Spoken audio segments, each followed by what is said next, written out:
इससे बढ़िया और बेहतर, वो भी पीडीएफ के साथ, वन शॉट और शॉर्ट नोट्स आपको नहीं मिलेगा। बहुत ही बेहतर है। हेलो स्टूडेंट्स, मैं हूं एस मनी, आप लोगों का फिजिक्स टीचर। और मेरे स्टूडेंट्स, जैसा मैंने कहा था ना कि हर एक चैप्टर का वन शॉट आपको दूंगा, बिल्कुल डिटेल में बढ़िया से सारे पॉइंट को डिस्कस करते हुए। एक बार आप डिटेल क्लास कर लिए, कहीं भी पढ़ रहे हो या मुझसे यूट्यूब पे पढ़ रहे हो या कहीं भी किन से पढ़ रहे हो, और उसके बाद इस वन शॉट को देखिएगा। इसके बाद जो मैं शॉर्ट नोट्स दे रहा हूं, जिसका पीडीएफ अभी बता रहा हूं कैसे मिलेगा, वो देखिएगा। आपको टेंशन लेने की जरूरत नहीं है। फिजिक्स तो यूं यूं यूं स्ट्रांग होगा, और अगर जादुई कॉपी के अनुसार चले ना तो ओ माय गॉड, कोई रहेगा आपके टक्कर में? कोई नहीं रहेगा, बशर्ते कि मैं जो कह रहा हूं वो करते चलिएगा। तो मेरे स्टूडेंट देखिए, अभी मैं जादुई कॉपी बनवा रहा हूं, जिसमें आप लोगों को हर एक चैप्टर का previous year question, one shot, short notes, NCERT का exercise, important MCQs, important subjective question, सब कुछ करवा रहा हूं हर एक चैप्टर पढ़ा करके। डिटेल चैप्टर मैंने पढ़ा दिया, नहीं पढ़े होंगे तो जाकर के देख लीजिएगा आप लोग। अब मैं मेरे बच्चों आप लोगों को उस चैप्टर का वन शॉट दे रहा हूं और शॉर्ट नोट्स दे रहा हूं। तो शॉर्ट नोट्स ना डिस्क्रिप्शन में मैं दे दूंगा, गूगल ड्राइव में अपलोड करके पीडीएफ वहां से डाउनलोड कर लीजिएगा। अगर वहां नहीं मिलता है तो एमिंग हाई नाम का टेलीग्राम चैनल होगा, वहां में मेरे बच्चों जुड़ जाइएगा, या जो स्क्रीन पे नंबर है उस पर कॉल करके और व्हाट्सएप ग्रुप में ऐड हो जाइएगा, या फिर बोलिएगा कि सर शॉर्ट नोट शेयर कर दीजिए, तो वो वहां भी शेयर कर दूंगा। और वो बहुत ही अच्छा और काफी बेहतरीन है। 2-3 पेज के अंदर सारे मैंने चीजों को डाल रखा है। मतलब आप ऐसे समझिए ना कि आप प्रिंट आउट करवा लेंगे, आपका काम खत्म, इतना पढ़ लेंगे तो। इसके बाद एनसीईआरटी का सॉल्यूशन सब कुछ आएगा। और अगर आपको जादुई कॉपी के बारे में नहीं पता है तो नीचे डिस्क्रिप्शन में लिंक दे दूंगा, उसका भी देख लीजिएगा कि अभी क्या क्या करवाने वाला हूं, अगर बोर्ड में प्लस 95% लाना चाहते हैं तो मेरे स्टूडेंट्स, बिना समय गंवाए चलते हैं जल्दी से। इस चैप्टर 1 का हम लोग वन शॉट कर लेते हैं, और आप लोग शॉर्ट नोट्स वगैरह डिस्क्रिप्शन से डाउनलोड कर लीजिएगा। तो सारे स्टूडेंट देखिए, सबसे पहले मेरे बच्चों हम लोग चैप्टर का इंट्रोडक्शन जानते हैं कि इलेक्ट्रोस्टैटिक्स में पढ़ना क्या होता है। देखिए, इलेक्ट्रोस्टैटिक्स 2 शब्द से मिलकर बना है। पहला है मेरे बच्चों इलेक्ट्रो, और दूसरा है स्टैटिक्स। तो इलेक्ट्रो और स्टैटिक्स को अगर ध्यान से देखें तो इलेक्ट्रो का मतलब तो होता है चार्ज, और स्टैटिक्स का मतलब होता है रेस्ट में, रुका हुआ होना। नाम से पता चल रहा है कि चार्ज के बारे में तो पढ़ते हैं, परंतु कैसे चार्ज के बारे में? वो चार्ज जो रेस्ट में हो, जो रुका हुआ हो, मोशन वाले चार्ज के बारे में नहीं। तो यहीं पे देखेंगे तो इलेक्ट्रोस्टैटिक्स फिजिक्स का एक ऐसा ब्रांच है, लिखा हुआ है, which deals with the phenomena and properties of rest charge. तो ये तो मेरे बच्चों को समझ में आ गया कि इस चैप्टर में जो इलेक्ट्रिक चार्ज एंड फील्ड है, इसमें रुके हुए चार्ज के बारे में ही चौका छक्का मारने वाले हैं। अब बात आती है कि यस मनी सर, ठीक है, चार्ज के बारे में पढ़ेंगे, तो ये चार्ज क्या है? फिर से मैं बता दूं कि जितना पढ़ा रहा हूं इसका शॉर्ट नोट्स बढ़िया से लिखा हुआ आपको डिस्क्रिप्शन में मिल जाएगा, या एमिंग हाई टेलीग्राम चैनल पे चली जाएगी, या जो नंबर दिया उस पर कॉल करके या व्हाट्सएप पे मैसेज करके आप ग्रुप वगैरह में भी ऐड हो जाइएगा, तो वो काम जरूर करिएगा। तो मैंने बोला मेरे बच्चों आप लोगों से कि चार्ज क्या है। चार्ज के बारे में जानेंगे तब तो रेस्ट चार्ज के बारे में पढ़ेंगे। देखिए चार्ज क्या है, तो कोई भी बॉडी का एटम होता है, एटम का सब एटॉमिक पार्टिकल कौन होता है? इलेक्ट्रॉन, प्रोटॉन, न्यूट्रॉन, ये सब एटम से भी छोटा होता है। तो किसी भी सब एटॉमिक पार्टिकल का ना प्रॉपर्टी होता है चार्ज, जिसके कारण अगर उस बॉडी को, चार्ज बॉडी को इलेक्ट्रिक फील्ड में रखा जाए या मैग्नेटिक फील्ड में भी रखा जाए, तो उस चार्ज बॉडी पे फोर्स लगता है। जैसे आपको पता है कि कहीं भी मान लीजिए ग्रेविटेशनल फील्ड है, और ग्रेविटेशनल फील्ड में मास बॉडी को रखेंगे तो मास पे फोर्स लगता है, मास वाले प्रॉपर्टी के कारण। और वैसे ही कहीं भी इलेक्ट्रिक फील्ड है, इसमें अगर चार्ज बॉडी को रखते हैं, प्लस चार्ज या माइनस चार्ज, तो इस चार्ज बॉडी पे मेरे बच्चों फोर्स लगता है। ठीक है, तो आप बोल सकते हैं सीधे तौर पे चार्ज के बारे में, अगर आप डिफिनीशन भी देखेंगे तो आपको यहां पे लिखा हुआ मिल जाएगा, electric charge is the property of sub atomic particle that causes it experience a force when placed in electric and magnetic field. मतलब सब एटॉमिक पार्टिकल का वो प्रॉपर्टी होता है जिससे बॉडी को अगर इलेक्ट्रिक या मैग्नेटिक फील्ड में रखते हैं तो बॉडी पे क्या लगता है? फोर्स लगता है। फोर्स नहीं, फोर्स लगता है। चलिए ठीक है।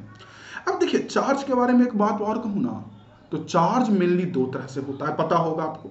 बेंजामिन फ्रैंकलिन सर ऑलरेडी बता चुके हैं कि पॉजिटिव चार्ज और नेगेटिव चार्ज मेनली 2 तरह का चार्ज होता है। तो ये तो चार्ज वाली बातें तो आपके एग्जाम में आनी नहीं है, ये तो समझ में आ गया कि सब एटॉमिक पार्टिकल का प्रॉपर्टी जिसके कारण इलेक्ट्रिक या मैग्नेटिक फील्ड में बॉडी को रखते हैं तो बॉडी पे फोर्स लगता है। तो ये बातें तो हम लोग जान गए। हमें जानना असली है कि बॉडी को चार्ज कैसे किया जाता है, यानी बेसिक कॉन्सेप्ट ऑफ चार्जिंग। किसी भी बॉडी को चार्ज करने का मेरे बच्चों बेसिक कॉन्सेप्ट क्या होता है, मेनली तरीका क्या होता है। अब सुनिए क्या होता है बेसिक कॉन्सेप्ट बॉडी को चार्ज करने का। जैसे कोई भी बॉडी में इलेक्ट्रॉन प्रोटॉन होता है, न्यूट्रॉन भी होता है, तो न्यूट्रॉन को तो खैर हटा दीजिए, उसमें तो कोई चार्ज ही नहीं होता है। और आपको पता होगा कि इलेक्ट्रॉन पे निगेटिव होता है -1.6 इंटू 10⁻⁻19 कूलम, और प्रोटॉन पे इतने का ही पॉजिटिव होता है। मेरे बच्चों को पता होगा इलेक्ट्रॉन पे जितने का निगेटिव मेरे बच्चों, प्रोटॉन पे उतने का पॉजिटिव, और इस वजह से कोई भी बॉडी न्यूट्रल होता है नहीं। क्योंकि भगवान का करिश्मा देखिए, जितना इलेक्ट्रॉन अगर है बॉडी के अंदर तो उतना ही मेरे बच्चों बॉडी में प्रोटॉन भी होता है। कोई भी बॉडी में जितना इलेक्ट्रॉन उतना प्रोटॉन, और इसकी वजह से क्या होता है कि जितने का निगेटिव चार्ज उतने का पॉजिटिव चार्ज, और कोई भी बॉडी न्यूट्रल होता है, ठीक, तो वो तो न्यूट्रल होता है। लेकिन हमें बॉडी को चार्ज करने का बेसिक कॉन्सेप्ट देखना है, कैसे बॉडी को चार्ज किया जाता है। तो किसी भी बॉडी से जब इलेक्ट्रॉन को बाहर निकाला जाता है, इलेक्ट्रॉन बाहर निकलेगा, तो अगर इलेक्ट्रॉन बाहर निकलेगा तो बॉडी के अंदर निगेटिव चार्ज की कमी होगी, क्योंकि इलेक्ट्रॉन के पास देखिए निगेटिव चार्ज होता है ना निगेटिव। तो इस वजह से बॉडी पॉजिटिव चार्ज हो जाता है। फिर से मैं बोल रहा हूं, बॉडी से अगर इलेक्ट्रॉन निकलेगा, बॉडी में इलेक्ट्रॉन की कमी आएगी, तो इसकी वजह से निगेटिव चार्ज की कमी आएगी और बॉडी पॉजिटिव होगा। लेकिन वहीं अगर कोई भी बॉडी इलेक्ट्रॉन गेन करता है, ग्रहण करता है, आ, तो इस कारण से उस बॉडी में इलेक्ट्रॉन की बढ़ोतरी होती है, नंबर इंक्रीज होता है मेरे बच्चों, एक्सेस इलेक्ट्रॉन बॉडी के अंदर होता है, और इसकी वजह से बॉडी निगेटिव हो जाता है। तो ये तो खैर मेरे बच्चों को समझ में आ गया, इलेक्ट्रॉन बाहर निकलेगा तो पॉजिटिव चार्ज, और इलेक्ट्रॉन अंदर जाएगा तो बॉडी में निगेटिव आएगा तो निगेटिव चार्ज। अब देखिए, एक इलेक्ट्रॉन के पास चार्ज होता है ये वाला E के बराबर, हालांकि E बोलते हैं इस वैल्यू को सिर्फ 1.6 इंटू 10⁻⁻19 को, ठीक है। तो अगर एक इलेक्ट्रॉन के पास E होता है चार्ज, तो अगर n इलेक्ट्रॉन निकलेगा तो चार्ज कितने का आएगा, +Ne। एक के पास E तो n इलेक्ट्रॉन के पास Ne, और वही मेरे बच्चों अगर n इलेक्ट्रॉन बॉडी के अंदर जाएगा तो चार्ज कितने का आएगा, -Ne। तो ये एक फॉर्मूला आता है इलेक्ट्रोस्टैटिक्स चैप्टर में, सबसे पहला फॉर्मूला Q = +Ne। प्लस कब, जब इलेक्ट्रॉन बाहर जाएगा, माइनस कब, जब इलेक्ट्रॉन अंदर आएगा। इस पे सर क्वेश्चन कैसा पूछा जाएगा, तो इस पे क्वेश्चन इस तरह से पूछा जाएगा कि आपको इलेक्ट्रॉन का नंबर दिया हुआ रहेगा मेरे बच्चों n, और आपसे पूछेगा कि कितना चार्ज हुआ। जैसे बोलेगा किसी बॉडी से अगर 200 इलेक्ट्रॉन बाहर निकल गया तो बॉडी पे कितने का चार्ज होगा, तो n तो आपको पता ही है 200, और E भी आपको पता है, तो n भी पुट करेंगे, E भी पुट करेंगे, वहां से Q निकाल लेंगे। या कभी कभी हो सकता है आपको ये पूछे मेरे बच्चों कि कोई बॉडी है उसके अंदर इलेक्ट्रॉन डाल दिए हैं 200, तब कितने का चार्ज होगा, तो -Ne कर दीजिएगा, बॉडी के अंदर जाएगा तो फाइनली समझ में आ गया चार्ज क्या है।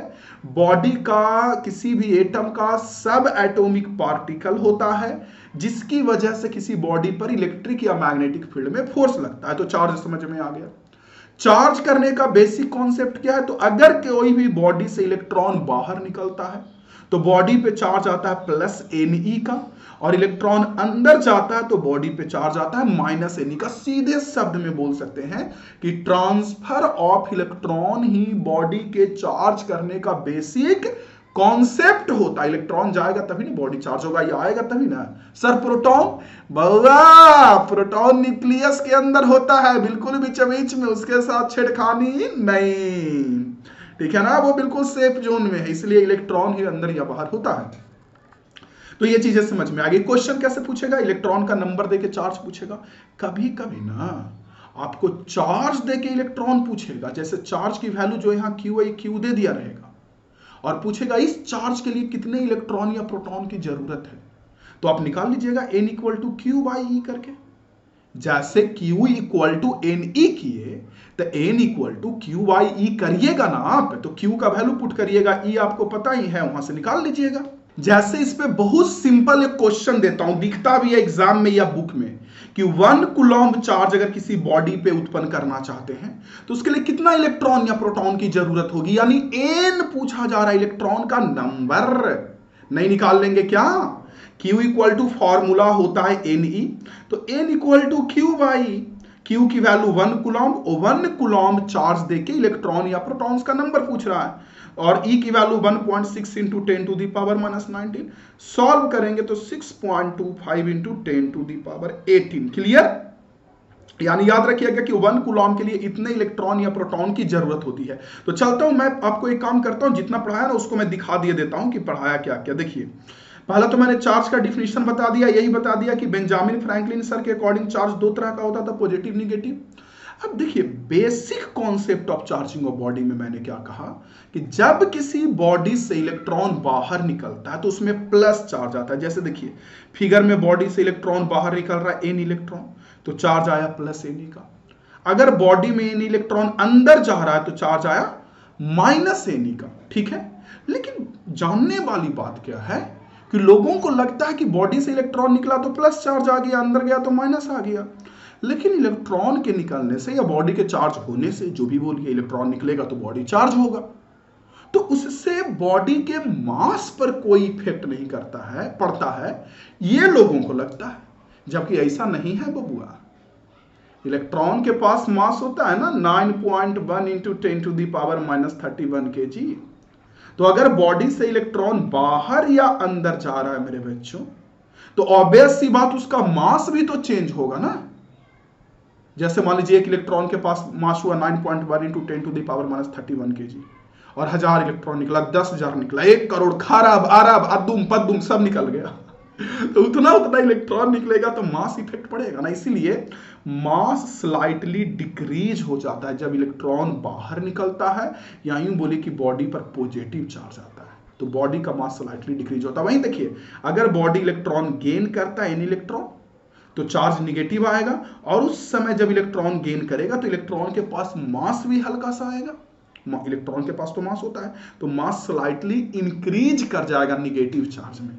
तो याद रखिएगा, निगेटिव चार्ज बॉडी होता है तो इलेक्ट्रॉन बाहर निकलता है, और मास स्लाइटली पॉजिटिव में इलेक्ट्रॉन बाहर निकलता है, मास डिक्रीज होता है, निगेटिव में इंक्रीज होता है। ठीक है, बेसिक कॉन्सेप्ट ऑफ चार्जिंग वही लिखा हुआ, देखिए, when a body loses electron then it gets positive charge and its mass will increase. ठीक है, स्लाइटली मास इंक्रीज होगा, बट व्हेन गेन इलेक्ट्रॉन, जब इलेक्ट्रॉन को गेन होता है तो निगेटिव होता है, और इस समय मास इसका हल्का सा इंक्रीज कर जाता है मेरे बच्चों। और वही मैंने बताया कि 1 कूलम्ब चार्ज के लिए जो इलेक्ट्रॉन या प्रोटॉन का नंबर का जरूरत होता है वो 6.25 इंटू 10 टू दी पावर 18 निकाल सकते हैं Q इक्वल टू Ne वाले फॉर्मूला से। Q का वैल्यू 1 और E का वैल्यू रख के वहां से n निकाल सकते हैं। ठीक है, चलिए, तो ये तो हो गया मेरे बच्चों चार्ज का बेसिक कॉन्सेप्ट। अब हमको देखना होता है बॉडी के चार्ज करने का मेथड, जिसे बोलते हैं मेथड ऑफ चार्जिंग। सुनिए, तो वैसे तो बॉडी को चार्ज करने का मेरे बच्चों मेथड की बात करें तो बहुत सारा मेथड है कि नहीं है, लेकिन ये जितना भी चार्जिंग का मेथड है ना स्टूडेंट्स, कॉन्सेप्ट सब में की है ट्रांसफर ऑफ इलेक्ट्रॉन। इलेक्ट्रॉन बाहर निकलेगा पॉजिटिव, अंदर आएगा निगेटिव, बाहर निकलेगा प्लस Ne, अंदर जाएगा माइनस Ne, और उसी में ये 2-3 मेथड आपको यहां दिख रहा है। वैसे तो मेथड बहुत सारा, हम लोग को ये दिखना है। सबसे पहला मेथड में आते हैं चार्जिंग बाय फ्रिक्शन, दूसरा है कंडक्शन, तीसरा इंडक्शन। फ्रिक्शन से कैसे बॉडी को चार्ज करते हैं, इसके लिए क्या करते हैं ना कि दो बॉडी को आपस में रगड़ते हैं। ठीक है, अलग अलग मटेरियल का बॉडी होना चाहिए, उस पर भी आते हैं क्यों। तो जब रगड़ते हैं तो इससे क्या होता है, एक बॉडी से इलेक्ट्रॉन निकल के दूसरे में चला जाता है, जिसमें इलेक्ट्रॉन जाता है उस पर माइनस चार्ज, क्योंकि इलेक्ट्रॉन बढ़ाना बहुआ, इलेक्ट्रॉन जाएगा तो निगेटिव चार्ज अभी ना देख रहे थे, और जिस बॉडी से इलेक्ट्रॉन निकला उसमें प्लस चार्ज। मजा की बात क्या है, हाँ रगड़ने से हो जाता है, रगड़ने से एक से दूसरा में इलेक्ट्रॉन ट्रांसफर हो जाता है। मजा की बात क्या है जानते हैं कि अगर एक बॉडी से 10 इलेक्ट्रॉन निकल के अगर इसमें आया, जैसे ये बॉडी है ये और ये बी है, ठीक, तो ए से इलेक्ट्रॉन बी में अगर आ गया, कितना भी, मान लीजिए 20 इलेक्ट्रॉन आ गया, ठीक है, तो बी में निगेटिव आ जाएगा कुछ, क्योंकि इलेक्ट्रॉन बढ़ गया बी में, लेकिन उतना ही इलेक्ट्रॉन तो ए में कम आना, क्योंकि ए से ही निकल के बी में जा रहा है ना। इससे 50 इलेक्ट्रॉन उसमें चला गया तो एक में 50 बढ़ जाएगा, जिससे निकला उसमें कम जाएगा। तो जिसमें कम गया उसमें तो उतना ही प्लस न होगा, क्योंकि एन तो सेम ही ना है। तो फ्रिक्शन के चार्जिंग में क्या होता है कि इलेक्ट्रॉन आपस में रगड़ने से चार्ज तो होता है एक पे माइनस एक पे प्लस, लेकिन सबसे बड़ी बात है कि एक पे जितने का माइनस होता है दूसरे पे उतना ही प्लस होता है। एक पे -10 कूलम दूसरे पे +10 कूलम, एक पे -10 नैनो कूलम दूसरे पे +10 नैनो कूलम। तो ये होता है। दूसरा फ्रिक्शन वाले पॉइंट में क्या है कि मैंने बोला कि दोनों मटेरियल सेम नहीं होना चाहिए, दोनों बॉडी सेम मटेरियल नहीं होना चाहिए। क्यों? इसलिए दोनों बॉडी सेम मटेरियल नहीं होना चाहिए मेरे बच्चों, क्योंकि अगर दोनों बॉडी सेम मटेरियल का हुआ तो इससे ये जाके होगा कि ना इलेक्ट्रॉन इससे उसमें जाएगा ना उससे इसमें, क्योंकि दोनों की ताकत समान होगी ना, दोनों बॉडी का स्ट्रेंथ सेम होगा ना, तो ना इससे उसमें इलेक्ट्रॉन जा पाएगा ना उससे इसमें। तो दूसरा वही पॉइंट है कि दोनों बॉडी सेम मटेरियल का नहीं होना चाहिए, ठीक है। और तीसरा नंबर पॉइंट ये है मेरे बच्चों, पहला तो एक पे जितने का माइनस दूसरे पे उतने का प्लस, दूसरा सेम मटेरियल का नहीं होना चाहिए। तीसरा दोनों कंडक्टर नहीं होना चाहिए, दोनों में से कम एक इंसुलेटर हो या दोनों इंसुलेटर हो। क्यों? अगर दोनों कंडक्टर रहेगा तो इलेक्ट्रॉन तो ट्रांसफर कर जाएगा लेकिन तुरंत लौट के भी आ जाएगा। जैसे ए से अगर बी में गया तो कंडक्टर है, कंडक्टर इलेक्ट्रॉन को मेरे बच्चों होल्ड करके रखता नहीं है, तो ए से बी में गया तो बी से तुरंत ए में आ जाएगा, तो बॉडी चार्ज होगा नहीं, जितना जाएगा फिर आ जाएगा तो न्यूट्रल हो जाएगा। तो ये कुछ है मेरे बच्चों कि बोथ कंडक्टर नहीं होना चाहिए, ठीक है। तो ये कुछ पॉइंट मैंने लिख दिया। फ्रिक्शन के चार्जिंग को पढ़ सकते हैं। देखिए, in method of charging by friction electrons of one object are transfer to another object due to rubbing, rubbing के कारण, रगड़ने के कारण, ठीक है। और एक बॉडी पे जितने का चार्ज आएगा दूसरे पे उतने का ही माइनस, यानी इक्वल और अपोजिट चार्ज आएगा। दूसरा जो चार्जिंग का मेथड है नंबर 2 में, वो है मेरे बच्चों कंडक्शन। बड़ा आरामदेह मेथड है, इसमें कुछ नहीं करते हैं। एक चार्ज मेटल हमारे पास पहले से होता है, कंडक्टर देखिए, ठीक है, मान लीजिए चार्ज कंडक्टर है, और इससे सटा करके हम किसी न्यूट्रल को रखते हैं। जैसे ये चार्ज है तो इससे सटा करके मेरे बच्चों हम किसी न्यूट्रल कंडक्टर को रख दिए, ठीक है। तो न्यूट्रल कंडक्टर ऑटोमेटिक चार्ज हो जाता है। जैसे चार्ज में ट्रांसफर करने का नेचर होता है ना, चार्ज तो ट्रांसफर करता है ना, तो इस वजह से क्या होता है कि चार्ज के साथ सटा के रखेंगे। जैसे मान लीजिए ये ए और ये बी है, और जब दोनों को हटाएंगे तो ए तो चार्ज हमारा था ही पहले से, अब बी जो है वो भी हमारा चार्ज हो जाएगा। इसमें एक बात ध्यान देने वाली बातें हैं कि ठीक है, दोनों के दोनों कंडक्टर होना चाहिए। क्यों? कंडक्टर रहेगा तभी ना अपने आप चार्ज ट्रांसफर करेगा, ऐसे तो ट्रांसफर करेगा तब ना अपने आप चार्ज ट्रांसफर करेगा।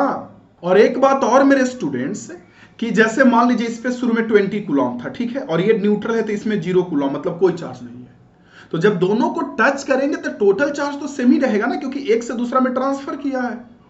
तो अगर इसमें 12 कूलम बचता है तो इसमें कितना बचेगा? 8 कूलम, क्योंकि 12 + 8 20।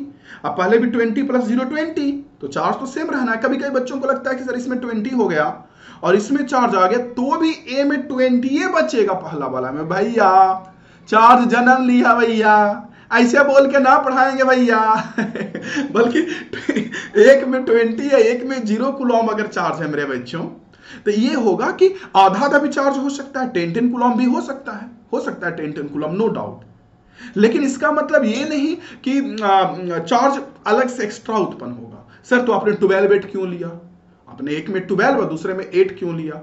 आपने 10 क्यों नहीं लिया? तो चार्ज अगर कंडक्टर अगर आइडेंटिकल साइज का है, एकदम सेम एक जैसा, तब तो आधा आधा चार्ज शिफ्ट हो जाएगा। सेम नहीं रहेगा तो किसी में ज्यादा किसी में कम हो सकता है, तो हम मान के चले कि साइज अलग अलग है, ठीक है। इसलिए बराबर बराबर भी आप ले सकते हैं। तो ये हुआ कंडक्शन में, ये काफी आसान है। देखिएगा तो लिखा हुआ in method of charging by conduction, ये न्यूट्रल कंडक्टर को मेरे बच्चों प्लेस्ड विथ चार्ज कंडक्टर, और जब दोनों कंडक्टर को हटाते हैं तो जो न्यूट्रल था वो हमारा चार्ज हो जाता है ट्रांसफर के कारण चार्ज को। तीसरा जो है वो बड़ा फेमस मेथड है इंडक्शन से चार्जिंग। इंडक्शन से चार्जिंग में क्या होता है? तो इसमें यह होता है ना मेरे बच्चों कि जैसे कंडक्शन में क्या किए, सटा के रखे। अच्छा एक बात और मैंने बताना भूल गया कि ये जो स्टैंड है ना, ये इंसुलेटर का बना हुआ है। क्यों? अगर इंसुलेटर का स्टैंड नहीं रहेगा और जमीन में सटा के रखेंगे तो जमीन से अर्थिंग लेके पूरा के पूरा चार्ज खत्म हो जाएगा, पूरा के पूरा खत्म हो जाएगा, अर्थिंग लेके पूरा चार्ज जमीन में जाके खत्म हो जाएगा, ठीक है। इंडक्शन में क्या करते हैं कि कंडक्शन में टच करके रख दिए, सटा के संपर्क में। इंडक्शन में संपर्क नहीं करते हैं, थोड़ा दूर ही से मेरे बच्चों कंडक्टर को रखते हैं। जैसे एक चार्ज कंडक्टर है तो थोड़ा दूर रखेंगे किसी न्यूट्रल को इसमें। तो देखिए ये तो आपका ए है पॉजिटिव चार्ज, तो प्लस क्या करेगा, इस बी के इलेक्ट्रॉन को अपनी ओर खींचेगा, तो इस साइड में माइनस जमा होगा और उसकी वजह से दूसरी साइड में हमारा प्लस चार्ज जमा होगा। ठीक है, और अब हम क्या करेंगे कि इससे हम ना मेरे बच्चों अर्थिंग करके रख देंगे। देखिए ऐसे, तो अर्थिंग जब कर देंगे तो इसके कारण क्या होगा, देखिए ए के बगल में बी को रखे तो बी के एक तरफ माइनस जमा हो गया, दूसरी ओर प्लस जमा हो गया। अब हमने क्या किया, अर्थिंग किया। तो अर्थिंग करने से क्या होगा कि जितना भी प्लस है यहां या यहां, ये अर्थिंग के कारण चला जाएगा जमीन में। फिर प्रश्न होगा मेरे बच्चों कि सर आपने तो कहा प्लस नहीं जाता है, तो बोल सकते हैं कोई दिक्कत नहीं है। आप ज्यादा समझदार है तो ये बोलिए इलेक्ट्रॉन आके प्लस को बैलेंस कर लेगा, मैनेज कर लेगा, खत्म कर देगा। यानी यहां से फाइनली ये बोल सकते हैं कि यहां से प्लस चार्ज जो था, जो मैंने बनाया फिगर में, ये खत्म हो जाएगा। यानी कि सिर्फ मेरे बच्चों बचेगा हमारा कौन, सिर्फ हमारा बचेगा यहाँ पे माइनस चार्ज। ठीक है, और माइनस जब सिर्फ बचेगा तो हम लोग बोल सकते हैं कि हमारा कंडक्टर में मेरे बच्चों निगेटिव चार्ज, हम बोल सकते हैं कि हमारा कंडक्टर में निगेटिव चार्ज आ गया, या कंडक्टर हमारा मेरे बच्चों निगेटिव चार्ज हो गया, ये बोल सकते। अब ऐसे में स्टूडेंट्स का प्रश्न होता है कि सर ये माइनस नहीं अर्थिंग के कारण अंदर जाएगा जमीन में? नहीं, क्योंकि ये प्लस इसको अट्रैक्ट करके रखा है ना, माइनस को अपनी ओर खींच के रखा है ना, तो बॉडी हमारा निगेटिव चार्ज होगा। अगर मान लीजिए इस कंडक्टर पे निगेटिव है, जैसे मान लीजिए इस कंडक्टर पे निगेटिव है, जो चार्ज है उस पे, ठीक है, तो इसके बगल में रखेंगे उस, तो इस साइड में पॉजिटिव जमा होगा, इस साइड में निगेटिव, और इस साइड अर्थिंग कर दीजिए, अर्थिंग कर देंगे तो निगेटिव चला जाएगा जमीन में, बॉडी में से पॉजिटिव बच जाएगा। तो ये भी बॉडी को चार्ज करने का एक तरीका। और इंडक्शन से ना मेरे बच्चों, एक कंडक्टर को नहीं, कई बार दो को भी चार्ज किया जाता है, वो भी मैं आपको बता देता हूं। देखिए, तो इंडक्शन में क्या होता है कि मान लीजिए आपके पास एक प्लस चार्ज, देख लीजिए, दिख रहा है आपको? जी सर दिख रहा है। तो इंडक्शन में आपके पास एक प्लस चार्ज बॉडी है, ठीक है, और इसके बगल में एक नहीं बल्कि दो न्यूट्रल कंडक्टर को रखते हैं। दिखा? इसके बगल में एक नहीं मेरे बच्चों, दो न्यूट्रल कंडक्टर को रखते हैं। तो इसकी वजह से एक साइड में माइनस जमा होगा प्लस के कारण ना, दूसरी साइड में प्लस जमा होगा। तो जैसे एक कंडक्टर ए है, एक बी हो गया, एक सी हो गया, तो दोनों को अलग कर देंगे, बी और सी दोनों को अलग कर देंगे। इसकी वजह से क्या हुआ मेरे बच्चों, बी पे माइनस जमा हो जाएगा और सी पे कैसा जमा हो जाएगा, प्लस जमा हो जाएगा। नहीं, दोनों को अलग कर देंगे तो बी में माइनस बच जाएगा ये, और सी में हमारा प्लस। तो ये भी एक चार्ज करने का तरीका होता है। तो अब पढ़ेंगे तो साफ साफ लिखा हुआ, देखिए, lastly the induction charge is the charging method that charges मेरे बच्चों an object without actual touching के बिना ये चार्ज करता है the object to any another object. ठीक है, बिना टचिंग। फिर कह रहा है मेरे बच्चों, charging by induction process is where the charge particle is held near the uncharge मेरे बच्चों मटेरियल। ठीक ना, चार्ज को अनचार्ज के नजदीक रखते हैं, और उसके और एक साइड मेरे बच्चों ग्राउंडेड होता है। इसके कारण क्या होता है कि उस पे चार्ज वगैरह के कारण फ्लो हो जाता है अर्थ में, और फिर आपका मटेरियल जो होता है वो क्या हो जाता है, अपोजिट, मतलब चार्ज जो है वो अपोजिट पोलरिटी का आपका जमा हो जाता है, एक और माइनस दूसरी ओर प्लस, और फिर उसके बाद फिर ग्राउंड जब कर देते हैं तो चार्ज जमीन में जाके खत्म हो जाता है और एक तरफ चार्ज रह जाता है। तो आप इसे देख सकते हैं तीन मेथड, लेकिन तीनों मेथड का कॉन्सेप्ट एक ही है। क्या कॉन्सेप्ट? यही है मेरे बच्चों की ट्रांसफर ऑफ इलेक्ट्रॉन। अब हमको अगला जो काफी इंपॉर्टेंट और जो पढ़ना है वो मेरे स्टूडेंट्स हमें पढ़ना है क्या, प्रॉपर्टी ऑफ चार्ज।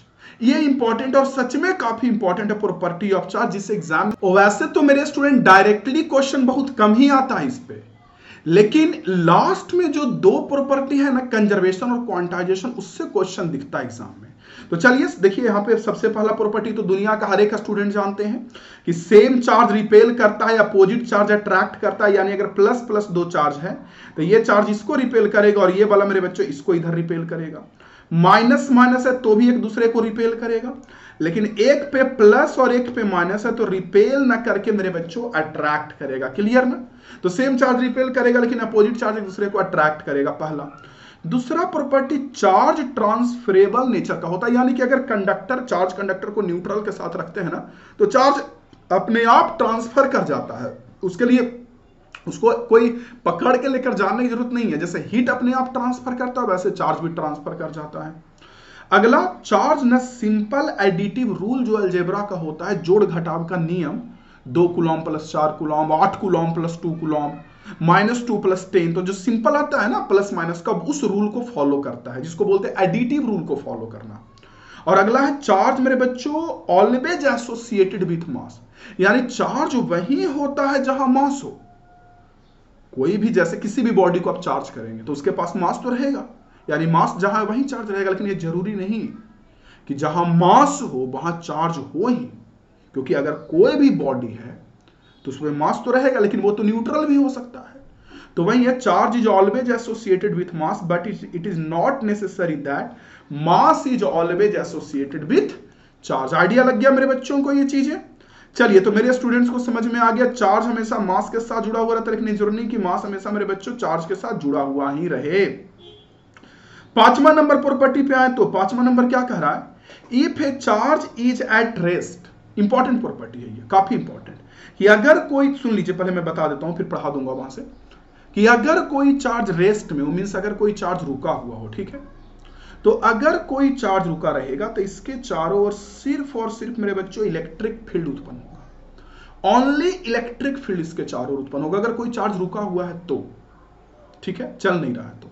लेकिन वही कोई चार्ज अगर कांस्टेंट वेलोसिटी से चलने लगे, एक समान वेग से चलने लगे, जैसे 10 के स्पीड से जा रहा है तो चार्ज 10 के स्पीड से जाए, 15 से जा रहा है तो 15 से जाए, तो उस समय इलेक्ट्रिक फील्ड तो जनरेट होता है ये चार्ज के चारों ओर, साथ साथ में मैग्नेटिक फील्ड भी जनरेट होता है, याद रखिएगा। और वही चार्ज में जब एक्सीलरेशन हो, एक्सीलरेशन समझते हैं, चार्ज का वेलोसिटी का बढ़ना, वेलोसिटी का घटना, ये सब अगर चार्ज में हो, तो अगर चार्ज में एक्सीलरेशन हो मेरे बच्चों, तो इसके कारण इलेक्ट्रोमैग्नेटिक वेव उत्पन्न होता है चार्ज के चारों ओर। समझ रहे हैं? रुका हुआ हो सिर्फ इलेक्ट्रिक फील्ड, कांस्टेंट वेलोसिटी से चल रहा है, यानी कि कोई एक्सेलरेशन नहीं हो, तो इलेक्ट्रिक फील्ड के साथ साथ मैग्नेटिक फील्ड। वही चार्ज में एक्सेलरेशन यानी वेलोसिटी इंक्रीज करे, डिक्रीज करे, या डायरेक्शन चेंज हो जो भी, तो उस समय उससे एनर्जी रेडिएट होता है इलेक्ट्रोमैग्नेटिक वेव के फॉर्म में। और अगला जो प्रॉपर्टी है, ये तो पढ़ ही लिया आप लोग, अगला प्रॉपर्टी है कि चार्ज ना वेलोसिटी पे डिपेंड नहीं करता, इंडिपेंडेंट होता है। जैसे देखिए, मास ना वेलोसिटी पे डिपेंड करता है, अगर कोई बॉडी रुका हुआ है उस पर मास m है और वो भी वेलोसिटी से चलने लगेगा तो मास उस पर हो जाता है मेरे बच्चों, जैसे शुरू में मान लीजिए m0 है तो बाद में मास हो जाता है m0 इंटू 1 माइनस v²/c², मास बदल जाता है, उसमें काइनेटिक मास आ जाता है, आइंस्टीन सर बता के जा चुके हैं। लेकिन अगर कोई बॉडी रुका हुआ है उसमें चार्ज q है तो वो कितना भी वेलोसिटी से क्यों ना चले, चार्ज q ही रहेगा, क्योंकि चार्ज वेलोसिटी पे डिपेंड नहीं करता है। आइडिया लग गया ये प्रॉपर्टी?